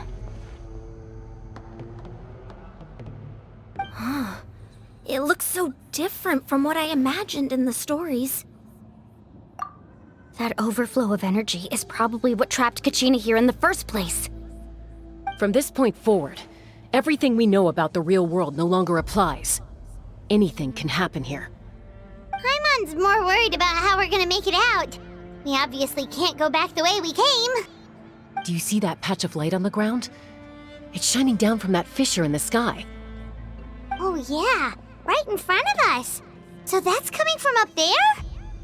Oh, it's so high up. Did we really fall that far down? Just like I said, our real-world knowledge doesn't apply here. We fell all this way, yet came out completely unscathed. If this was the real world, we'd have to climb our way back up to the entrance. But here, all we have to do is stand underneath the light and offer a prayer. That's it?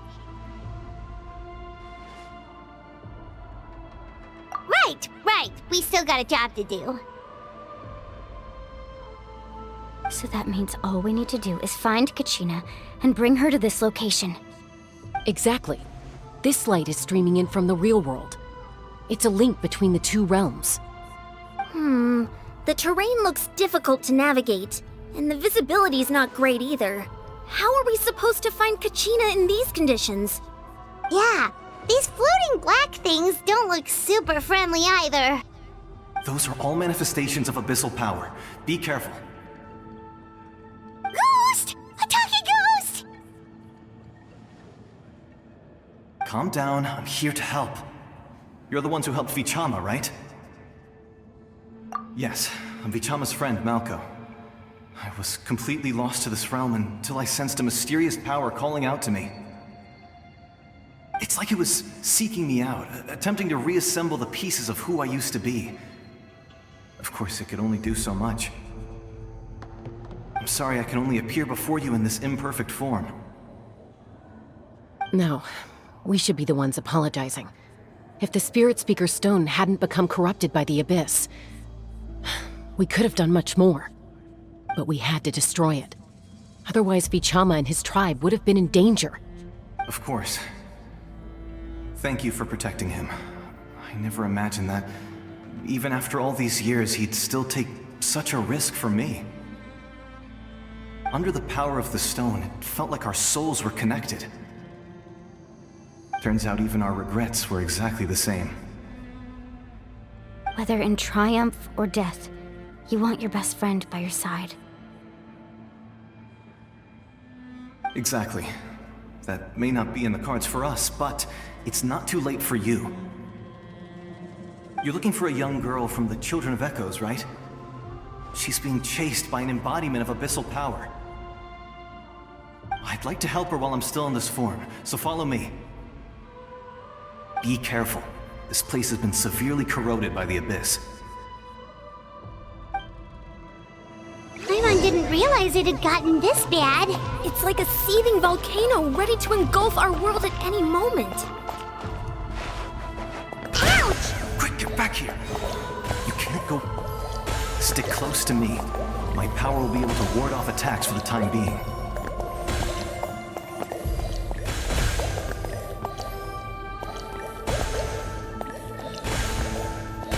We won't be able to keep this up. Let's try another route. This way.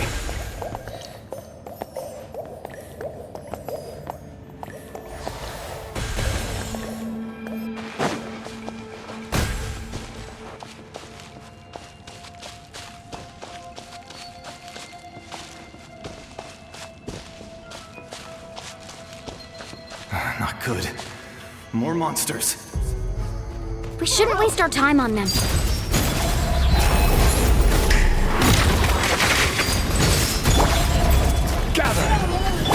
Shine down!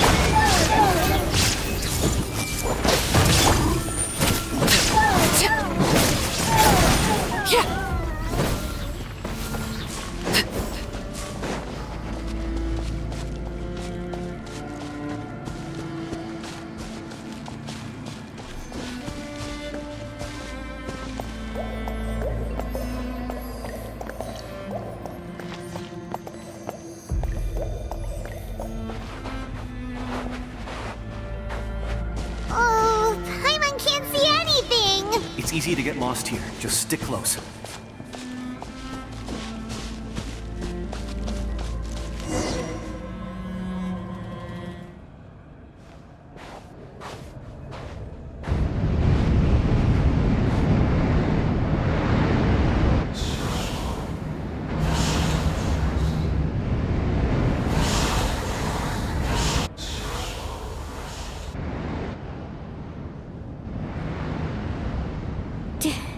Did you hear that?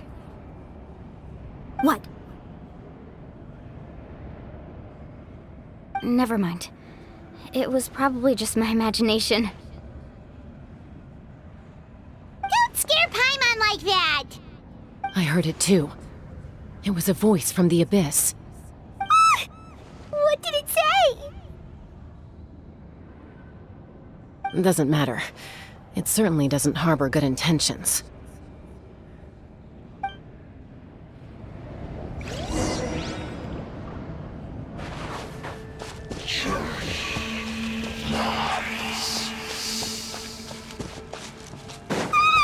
Paimon just heard it too!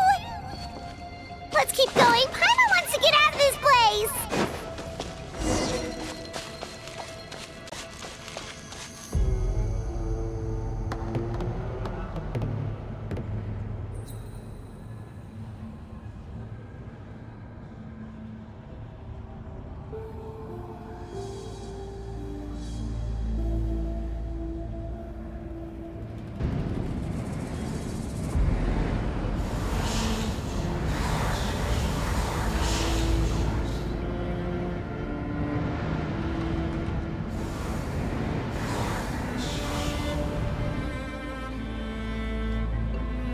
We're here, Kachina!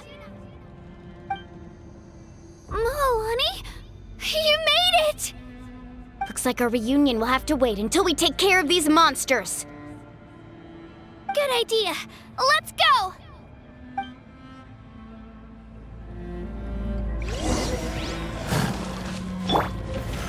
Stabilize!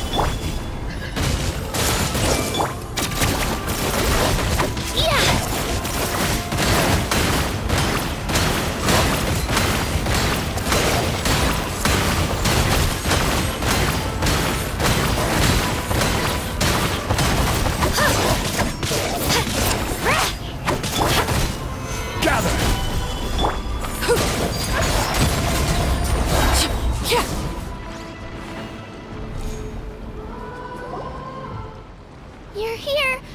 You're finally here! Thank you so much! That monster can appear from anywhere! It almost caught me a bunch of times. The Wyap's power helped keep me hidden, so I just tried to stay out of sight until you got here. Atta girl. You did so well. And most importantly, you weren't hurt. Should we start heading back then? Actually, I have a request. Will you come visit the Wyap with me? I can't exactly put it into words, but something's wrong with the Ode of Resurrection. And I know it has something to do with the contamination from the Abyss. That was the Pyro Archon's theory as well. Everything we've seen here certainly seems to back it up. In the Night Kingdom, there are 6 main totem poles representing the Wyap of each tribe. You can think of them like the body of each Wyap. Additional totem poles, like the ones around here, serve as proxies to which the Wyap can extend their consciousness. There are countless proxies scattered around the Night Kingdom. Through them, the Wyap can extend their consciousness over the entire realm and track down souls no matter where they roam.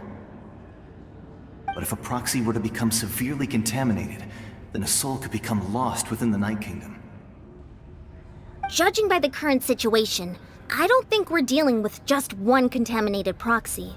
Even if we could drive back the abyssal power from one of them, that probably wouldn't even put a dent in the problem. Still, we can't just leave the Wyap to suffer. It's protected me this whole time. I agree. We might even manage to draw out the monster that's been hunting Kachina. Getting rid of the monster might slow down the deterioration of the Night Kingdom.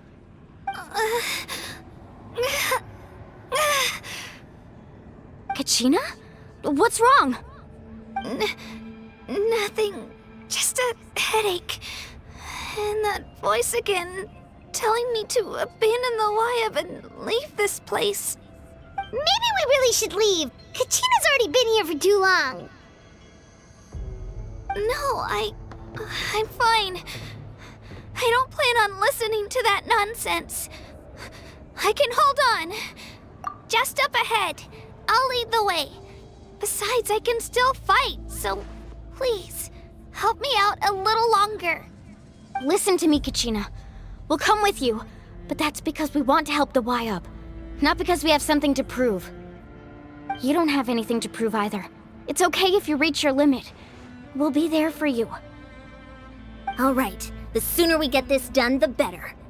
We've already come all this way, so we might as well try to get to the bottom of this. Let's go. This way. I'll stay here and try to stall the Abyss monster.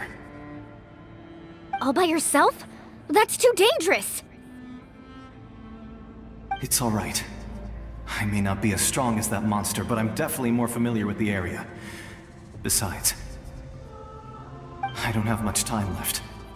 If you're anything like my friend, I'm sure you're not particularly fond of goodbyes. So go. Achieve your goal, and return to the world where you belong. Thank you for everything. You're a true hero. Thank you. No one fights alone.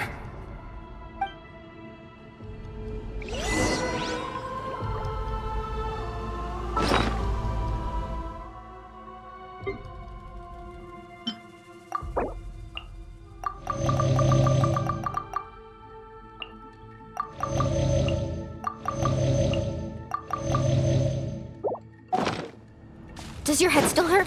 Let me help you walk. I'm fine. You should know I'm made of stronger stuff than that.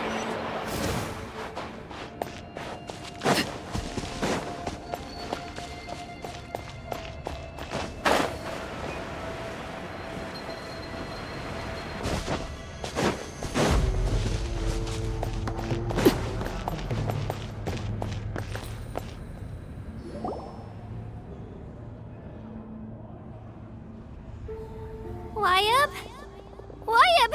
I'm back! My friends and I are here to heal you. Wayab, can you hear me? Wayab?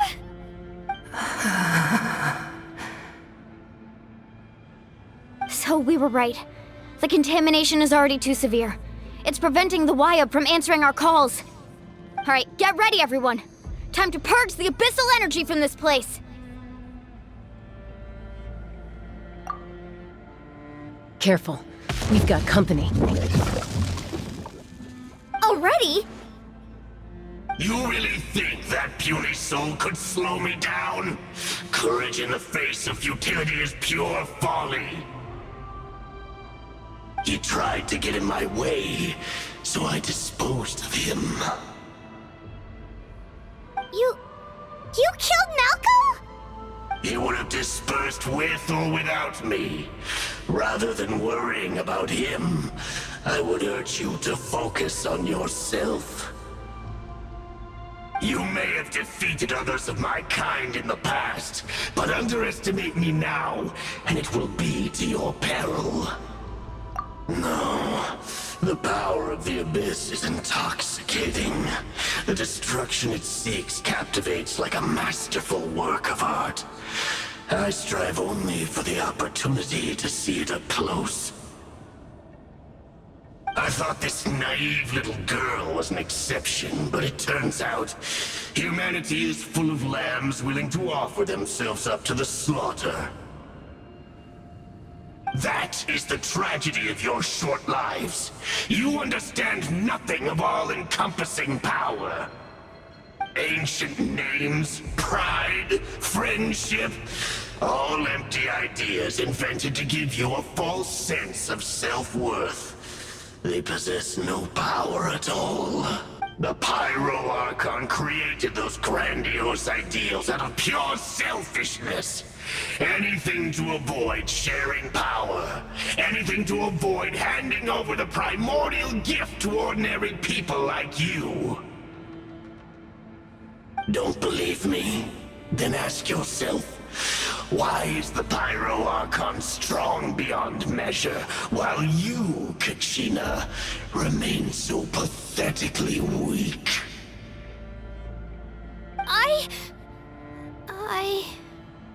Kachina! Give me your hand.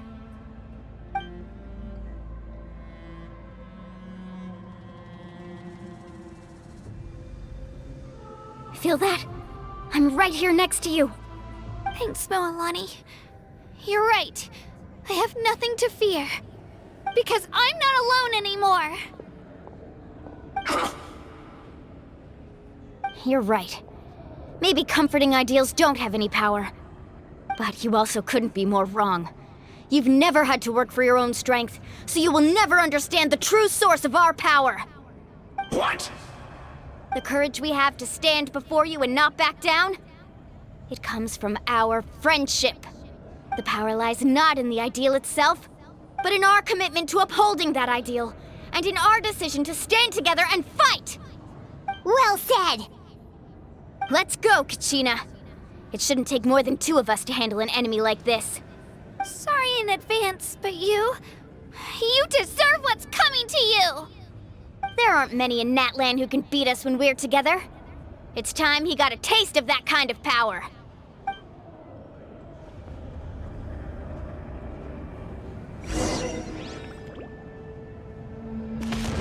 From the ashes! Right the here! Power of flame compels you! Let's ride! Here's your Surfboard? Let's shred, Sharpie! Yeah, drill down! Hear the inferno! Time for my coming! Woohoo! Yeah. Let her rip! Woohoo!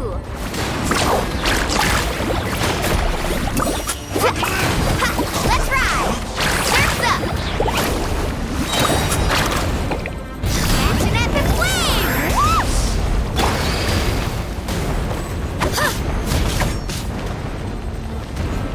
Shabam! Woohoo! Amazing! Surf's up! The power of flame compels you! The fading world is already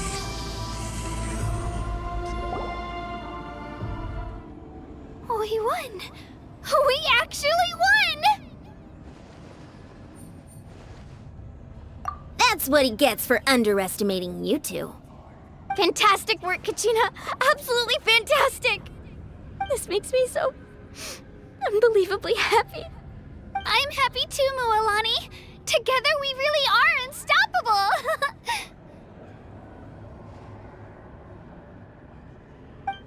Huh? What's happening?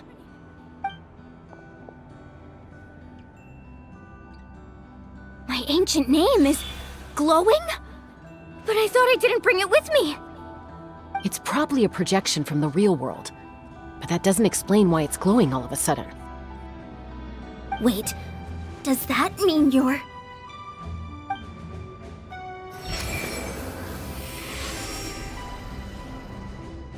That was a bold move, diving headfirst into the fire to save your friend, especially in a place so overrun with abyssal corruption. Still, seeing you pull it off was really something. Everything you said was exactly right. As isolated individuals, we stand no chance against the power of the Abyss. It took years' worth of scars and lots of unnecessary suffering for me to understand that for myself. The Pyro Archon's plan will unite us as one. Everyone has a part to play. Only then will we have the power to defeat the strongest of foes.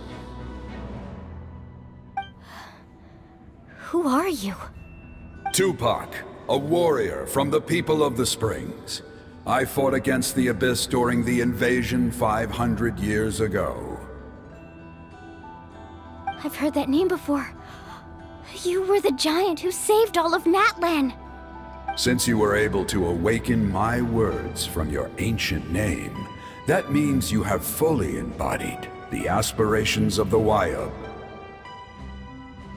Under the name Umoja, you shall unite the tribes and save Natlan from its impending doom. Me? As long as blood still runs through your veins, even the tiniest spark of steel against stone can ignite a flame. Its blaze will become one with our vision for Natlan. Even amid everlasting darkness, our bonds remain eternal.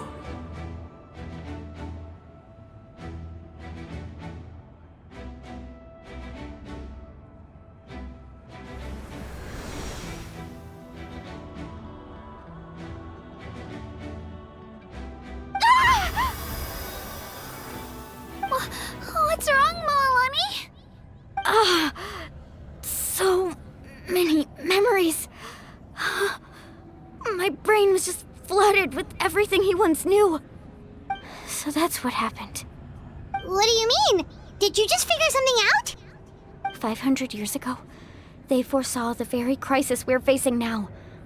Efforts to save Natlan started all the way back then. We can go over the details once we get back.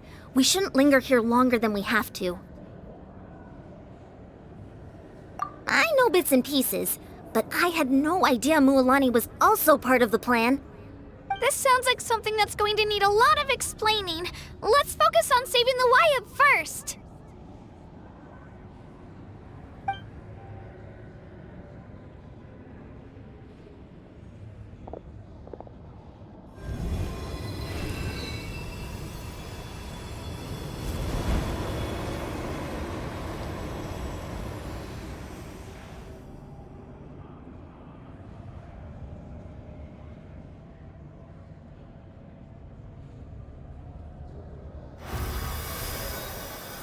Okay, that should be enough. Wayub? Wayub? Can you hear me? I hear your voice, Kachina, my dear child. Great. Well then, I'm afraid it's time to say goodbye. I just wanted to make sure you were okay before we leave, but we can't afford to stay here any longer. I was going to ask why you bestowed an ancient name upon someone like me, but it's okay. I'll keep searching within myself for the answer. I'll never stop trying to improve my strength. One day, I'll live up to the hero you saw in me. You are already an outstanding child in my eyes, Kachina. No matter what happens. Huh? You are all my most beloved children. It has always been my honor to protect and nurture you. Your ancient name is just that. A name. Much like your parents chose to name you Kachina, I also gave you a name, but it need not define you. Focus on who you want to be. You are already worthy of your name. Now, you need only devote yourself to becoming a better you.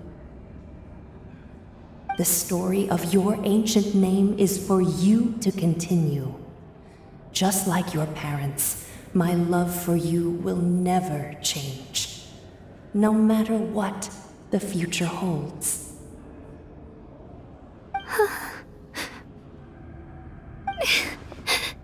Thank you, Wayub. It gladdens me to see the Pyro Archon's plan move another step towards completion. But it is time for you to leave this place. The situation here is getting worse. Go now, my children. Save Natlan on behalf of all you hold dear. I know we've never met before, Wyab, but I just wanted to say thank you for encouraging Kachina. It was exactly what she needed to hear. Whoa! What's going on? An earthquake? We're out of time. It's the power of the Abyss. Quick, we need to run!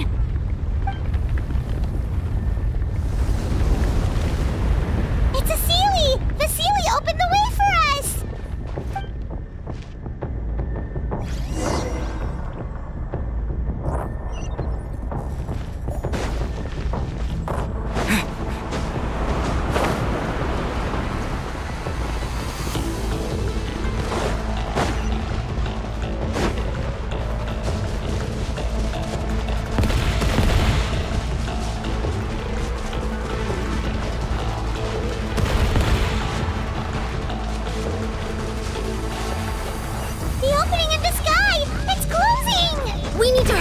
Or we'll be stuck here!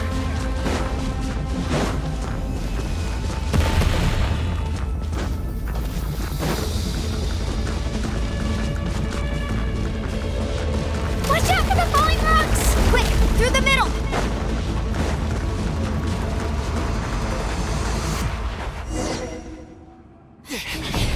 Come on, faster! We'll never make it!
You've done well. Now come home.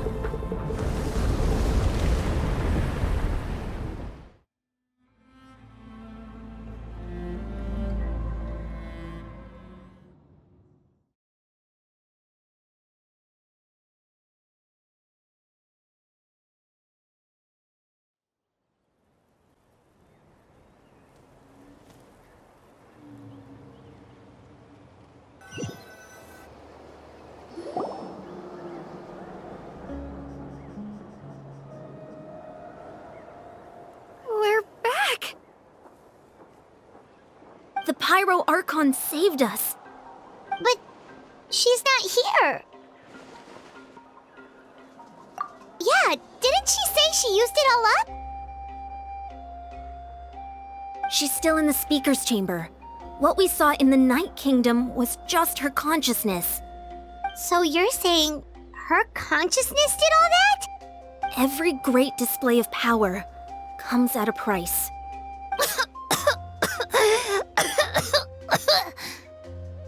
You must feel terrible, Kachina. Just hold on. We'll get you to a doctor soon. Let's get back to the stadium. The Pyro Archon said she'd have a doctor waiting for us. I recommend getting a full checkup, just to make sure no damage gets left behind. Paimon feels okay. What about you, Traveler? Right. You always seem to do pretty well against the Abyss. Let's get going. We need to share what we learned in the Night Kingdom as well. Right. The Wyab mentioned something about the Pyro Archon's plan. What is it exactly? I'll let her explain everything. We're all a part of the plan now. Every move we make from here on out will decide Natlan's ultimate fate.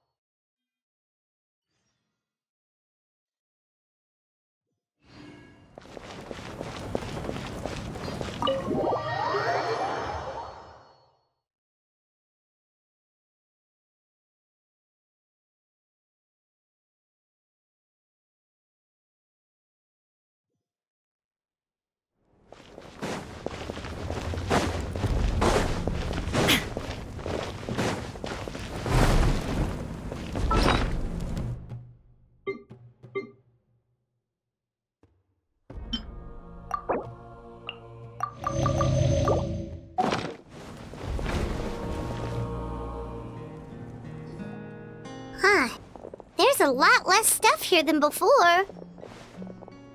It's good to see you all here in one piece. I know you must have a lot of questions, but let Koichi check you over first. It's best not to let any lingering effects of the Abyss go untreated. Thank goodness you made it back. I came here as soon as the Pyro Archon told me about your plan. Take a seat, everybody. I'll examine you one by one.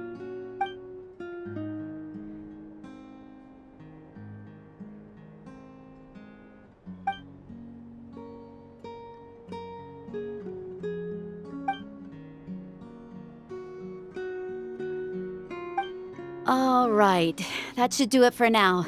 But just to be safe, I'll perform another checkup in a couple of days. I have to say, though, I've never seen anyone react to the Abyss like you, Traveler. It's like you're completely immune to its power. He always has been special like that. He can even purify its power. Wait, now that you mention it, Paimon doesn't think she's affected either. Given the current situation, that ability will likely play a great role in the events to come. Of course. I still have patients to see, so I'll head out. Thank you, Koichi. All right. We might not see eye to eye, but we both had good intentions. Just give it time. I'm sure we'll figure things out between us one day. Yeah.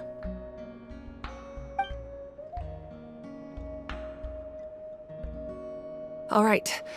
There's so much to discuss, I don't even know where to begin. You've seen it for yourselves now. The devastation in the Night Kingdom. I'll get straight to the point.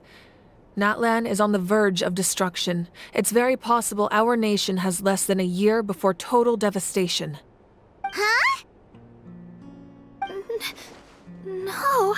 That can't be true, can it? That's right. But I've only ever disclosed that fact to the handful of people working with me to save this nation. Our looming destruction is not a recent development, but the inevitable conclusion of the disaster the Abyss initiated 500 years ago. Mualani told us a little bit about that. 500 years ago, all the nations of Teyvat were invaded by the Abyss.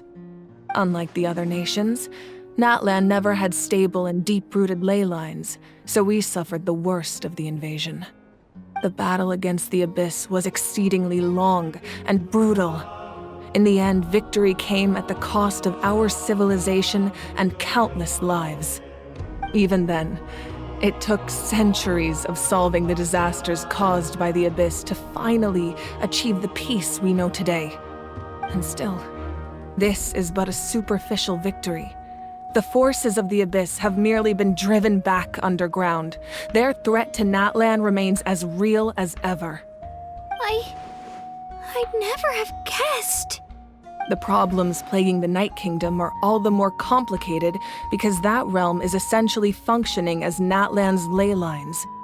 Immediately after the war, our calculations estimated that we would have a maximum of 500 years before the Night Kingdom was completely lost to the Abyss. But at that time, we were a nation of the destitute. Our people no longer believed in victory, nor did they hold hope for the future. our civilization was dying, our faith crumbling, and the line of power passed down from the Wyab nearly severed. If we didn't bring the nation back together, it would be foolish to even dream of defeating the Abyss in the future. So, the Archon had a long and involved discussion with the heroes of each tribe, and finally came up with a 500-year-long plan to save Natlan. So that's what happened. After finding Kachina, I encountered a strange figure who gave me a series of new memories. Since the plan was mentioned in those memories, I guess I've been chosen to play an important role in it. But there's still something I don't understand. Those memories showed me the Pyro Archon from back then, and it was you. Huh? But that doesn't make any sense! The Pyro Archon is supposed to be human. It's impossible for a human to live that long. That's right. The hardest thing for humans to overcome has always been time, or rather, the natural limitations of our lifespan. A god can extend a human's life by using a certain amount of divine power, or subjecting them to a curse. But, as we all know, Natlan doesn't have gods like that. We can only rely on our own methods. A human life is like a flame destined to be extinguished. 500 years ago, I placed my life within the sacred flame. Only by dying before my time could I have the chance to wake up again. So, in other words, this is your second life? Yes. We only managed to defeat the Abyss all those years ago because the tribes came together as one. If the Natlan of the future was to have a fighting chance, the Pyro Archons that came after the war had to rebuild the decimated tribes. The goal was to reunite the people and restore the strength of each tribe's Wyab. Once a tribe was back to its full strength, the tribe's Wyab would select a hero, indicating the tribe was once again ready for war. The Chosen would then stand by my side in defense of our nation, just like great heroes of old 500 years ago. So that means I'm one of the Chosen? That's right. You bear the ancient name Umoja, the same one held by the hero from your tribe 500 years ago. It means unity. After your adventure in the Night Kingdom, I trust you've come to fully understand the meaning of that name. So in other words, you always knew who the Wyab were going to pick from each tribe? Yes. According to the plan, each tribe was supposed to have been fully restored by the time I awoke. But something went wrong along the way. The 6 heroes successfully inherited the ancient names from 500 years ago, but the intel regarding the plan wasn't passed on to them. Once again, it comes down to the deterioration of the Night Kingdom. Communication between the Sacred Flame and the Wyab has been blocked. Just like how the Ode of Resurrection failed to bring Kachina back. Exactly. It's just another tactic the Abyss is using against us. The Abyss may not possess intelligence, but its methods certainly aren't easy to counter. If we want to unblock that information from being passed on, my presence alone isn't enough. The ancient name-bearer must establish a greater connection to their name. So, I've tried my best to help them from the sidelines. Currently, Shalonin of the Children of Echoes, Kinich of the Scions of the Canopy, and Iansan of the Collective of Plenty have all been acknowledged by their names. During your adventure, you too earned the acknowledgement of your Wyab, Mualani. In the process, you gained the memories stored within your name. But we have less than a year! Yes, but we have no choice. We cannot start the plan until all the heroes have been gathered. That's also why I haven't been able to take action despite the urgency of the situation.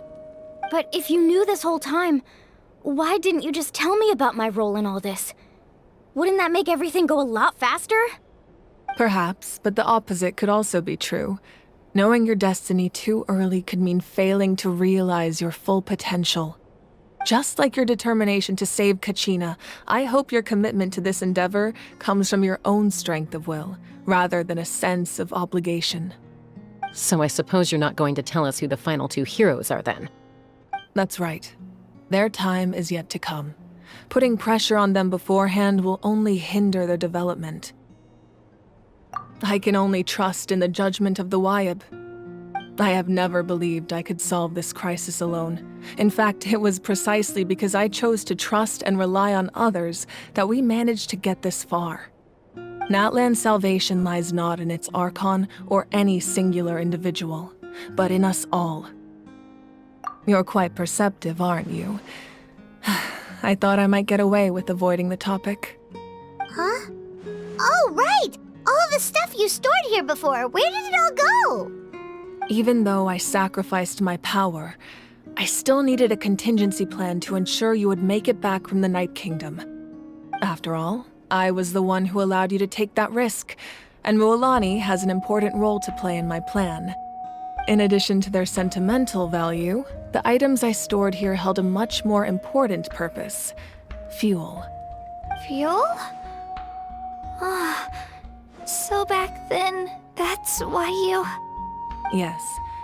The stories embodied by those items are certainly important, but there's an even more significant trait they all share.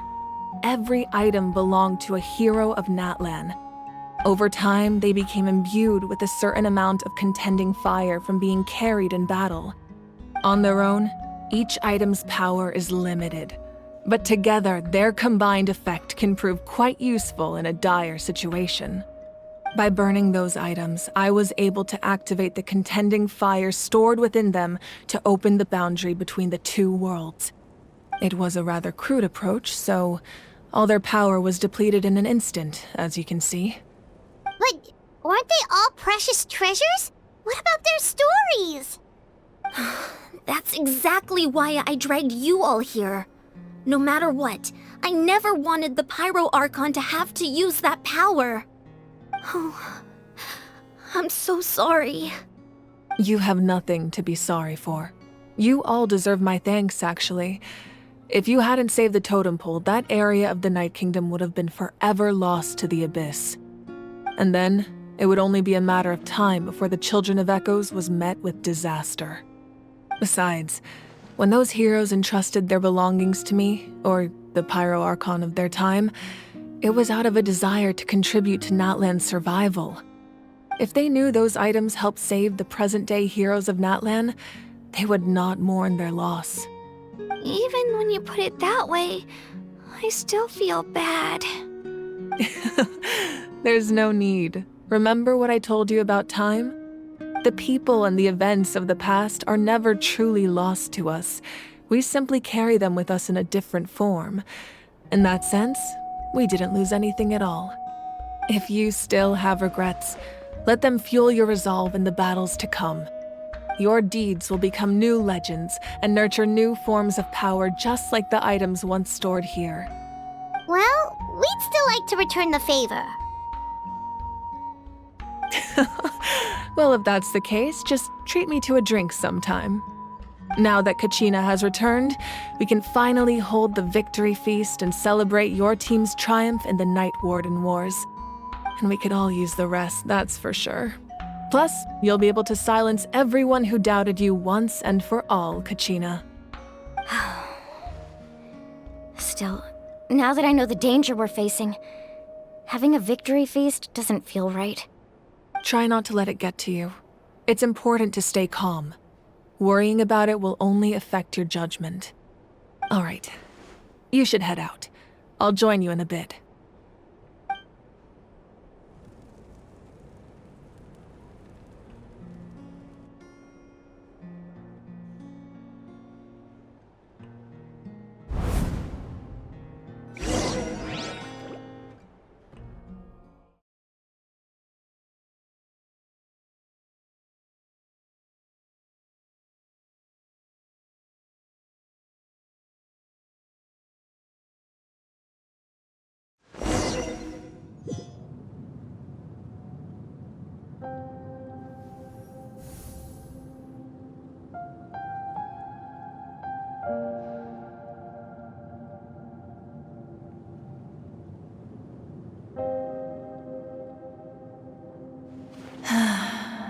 When I was young, I used to sit by the hot springs and listen to the stories of warriors from all over Natlan.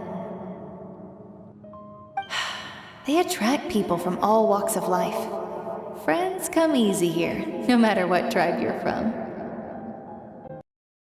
The people of the springs have never claimed the hot springs as their own private property.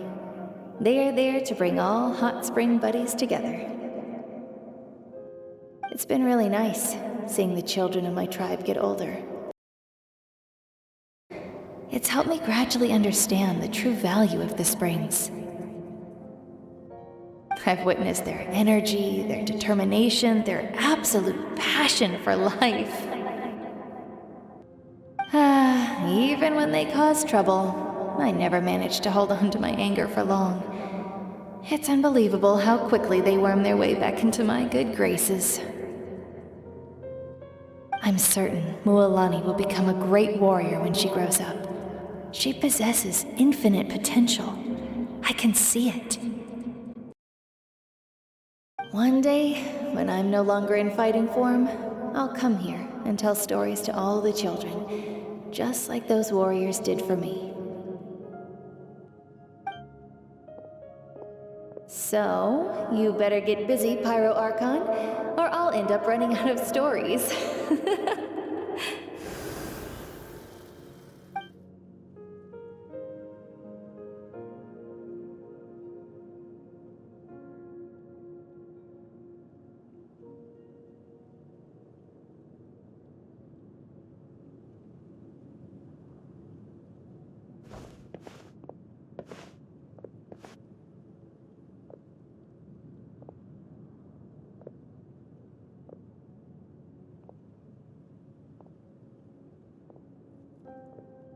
Our nation is engulfed in darkness. Our tribes stand divided, and yet you promise victory in the distant future. The Abyss is a cunning enemy, one that I've faced in battle many times. Were that not the case, I would never understand exercising this degree of caution. My rage will never know absolution, and my power will no longer aid you in victory. But you came to me because you knew you could convince me with just a single sentence. I understand your choice. The heroes of today will forge the path ahead with blood and fire. Just remember to earn us the victory we are owed. Otherwise, rest assured, I'll find a way to collect the debt. For Natlan.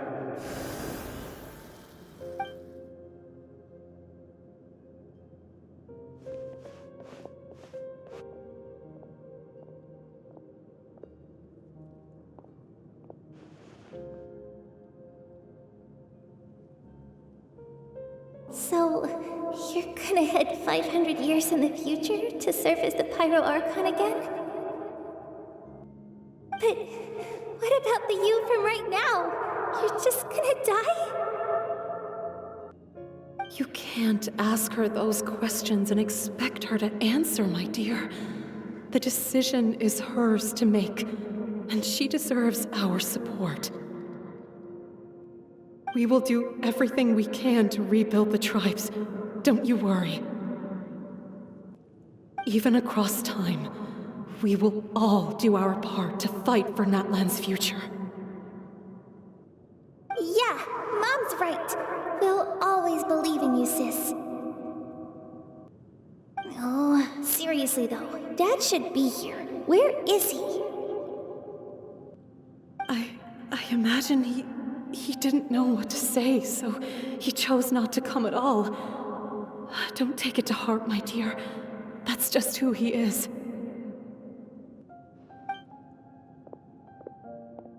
Just remember, no matter what happens in the future, we will always love you.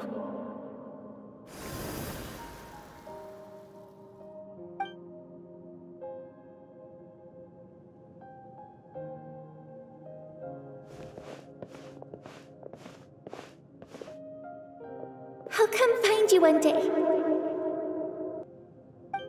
I know I can't live that long, but I'll think of something. There has to be a way for us to meet again one day. If there's an answer out there somewhere, I'm gonna find it. So, don't forget about me.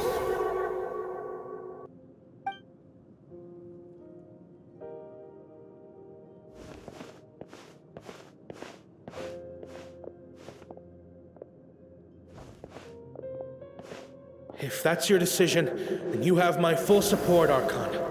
May our children live to see such a lovely son. For Natlan! No one fights alone.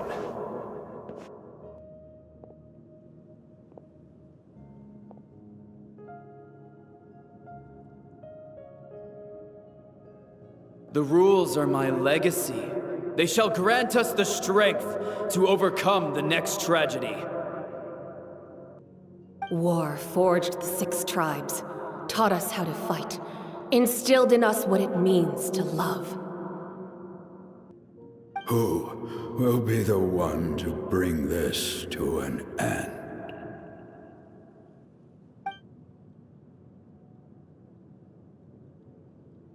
We are the inheritors of memory and legend. Those who grew alongside sun and wind. Those who forged our own destiny and future. That is Natlan's fire. The lifeblood of our nation.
You here for the victory feast too? Oh, no. I knew Chaska would be here, so I just came to deliver some medicine. I was about to leave, actually. It's not that I don't want to celebrate Kachina and the others. I'm so glad she made it back. It's just... well, I'll make things awkward if I'm around my sister right now. Ah, well, you two had a fight, so Paimon can understand. She didn't cause any trouble during your trip, right? Yeah, she was super helpful. She gave us a lot of useful information about the Abyss. That's good. That's all I needed to know. Is there a reason you asked? You were pretty outspoken when we first met, but now it's like you're holding something back. Maybe it seemed unreasonable, picking that fight with her before you left, but I did it for a reason. Her impulse to fight is extremely strong. Her mental strength helps her rein it in, but she still loses control sometimes. I had no idea what you might face in the Night Kingdom, so I didn't want to take any chances. So what you're saying is... Okay, so maybe it sounds a little stupid, but it works pretty well. It helps her keep her cool for a little while, at least. Anyway, I'm just glad you were able to make it back safe and sound. That's all I wanted. But do you really have to go that far? Can't you just talk it out? No way. Chaska never opens up about her own pain, especially to her family. She can't learn about this, or it'll be even harder to help her. I appreciate the understanding, and don't worry. I'll find a way to help her ease this burden. Anyway, I need to get going. Enjoy the celebration. Oh, and if you ever need a doctor, you know who to find. Huh. Who would have thought there was a deeper reason behind their arguing? In the end, it's all the Abyss's fault. Paimon's had enough of them.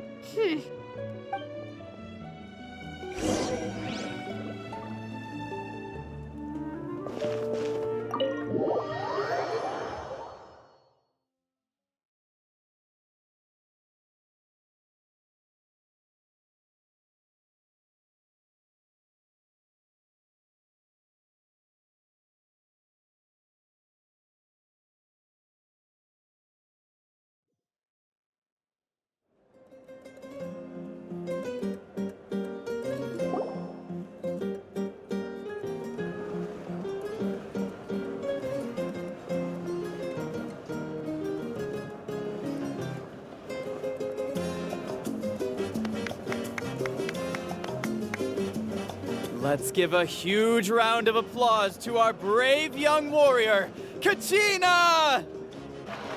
Woohoo! Well done, Kachina. Thank you, everyone. I'm so glad I finally made it. I always knew you could do it. With so much potential at your age, you have a great future ahead of you. You're one to talk. Don't think I didn't know you were the first person to abandon your team. I'll be dealing with you when we get back. I had no choice. My friend invited me. I couldn't just say no.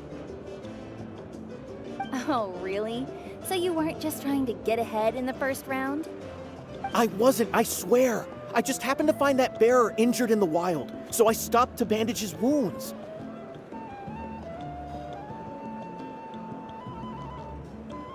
When he insisted on repaying the favor, what was I supposed to do? I'm just one person. I figured Kachina would have no trouble replacing me. But the fact of the matter is that after your departure, everyone else started thinking about swapping teams too. I'm really sorry, Kachina. It was wrong of us to abandon you like that. It's amazing that you still made it all the way through to the Night Warden Wars. That's the highest honor. So, what about you guys? Did you make it far? Our team captain drank too much the night before the competition and turned up late to the stadium on the day. We got disqualified.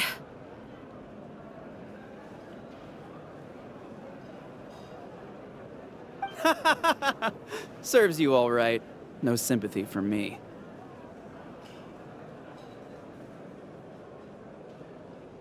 All right. There's no need to be like that, Uncle Pakal. Dear friends, I'd like to say a few words. Firstly, I'm grateful to my friends and our great Archon for helping to bring me back. This traveler and his companion Paimon are some of the strongest people I've ever met. If they were allowed to participate in the pilgrimage, I have no doubt that they'd win the whole thing. They've agreed to let me learn from them. With their help, I believe I can become even stronger still.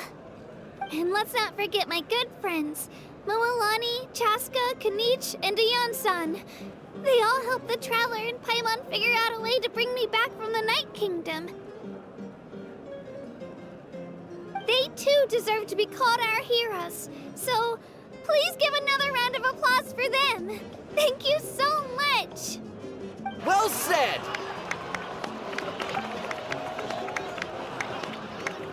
I'll drink to that. How does it feel being a hero, Kachina? To be honest, it's a bit overwhelming. It all just feels so surreal. Well, you better get used to it. Next up, undefeated champion! Hey, please don't make fun of me.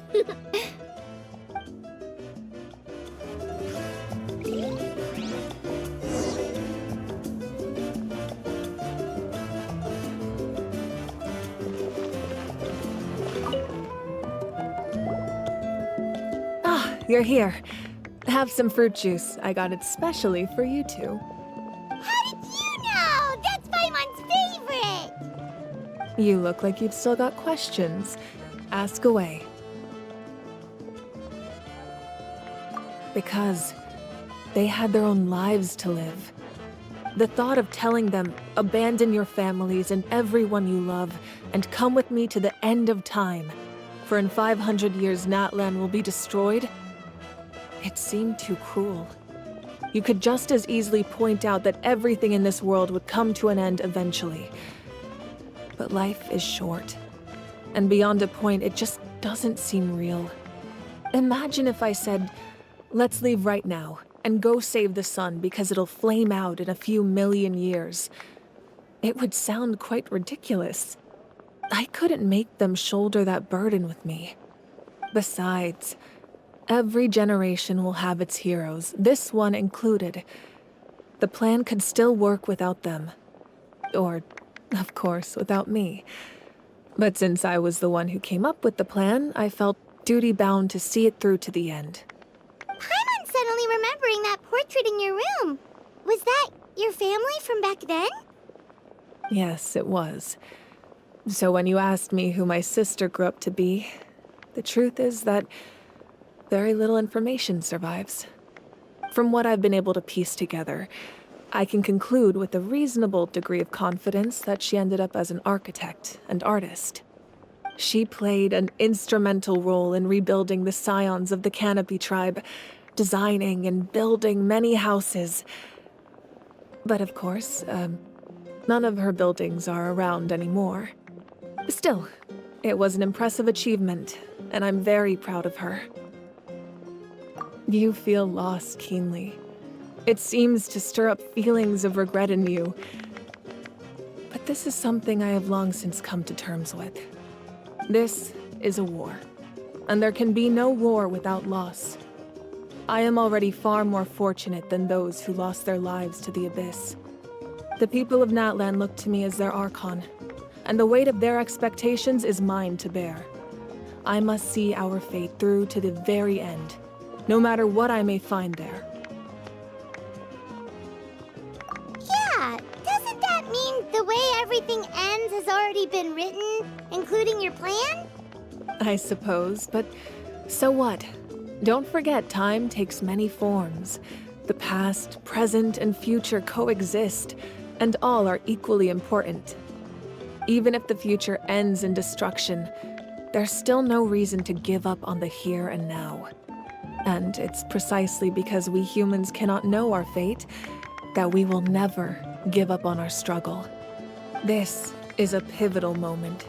We are still 2 heroes short. Well, 3 to be precise. There's one further hero who I'm hoping to get on my side, whatever it takes. Your resistance to the corrupting power of the Abyss is truly remarkable. It would easily make you an all-important figure in the upcoming battle. If you agree to join us, you will not only gain my full support in your journey, but I will also forge a brand new ancient name for you. Ancient names can be forged? They can. Several strict conditions must be met, but if they couldn't be forged at all, then the number of them in circulation would have long dwindled to 0. Possessing an ancient name would mean that your adventures in Natlan are recorded in full. Your stories would be remembered by our people for all the years to come. The Ode of Resurrection may have temporarily lost its power, but still, take this as my personal guarantee that I shall never let you fall. Just like in the Night Kingdom, I will be there for you. That is a promise I will fulfill at all costs. This nation always honors its heroes. Yeah, we can't just ignore the situation here.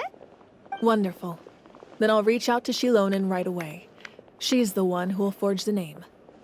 We've never forged an ancient name for an Outlander before, but I trust she'll find a way.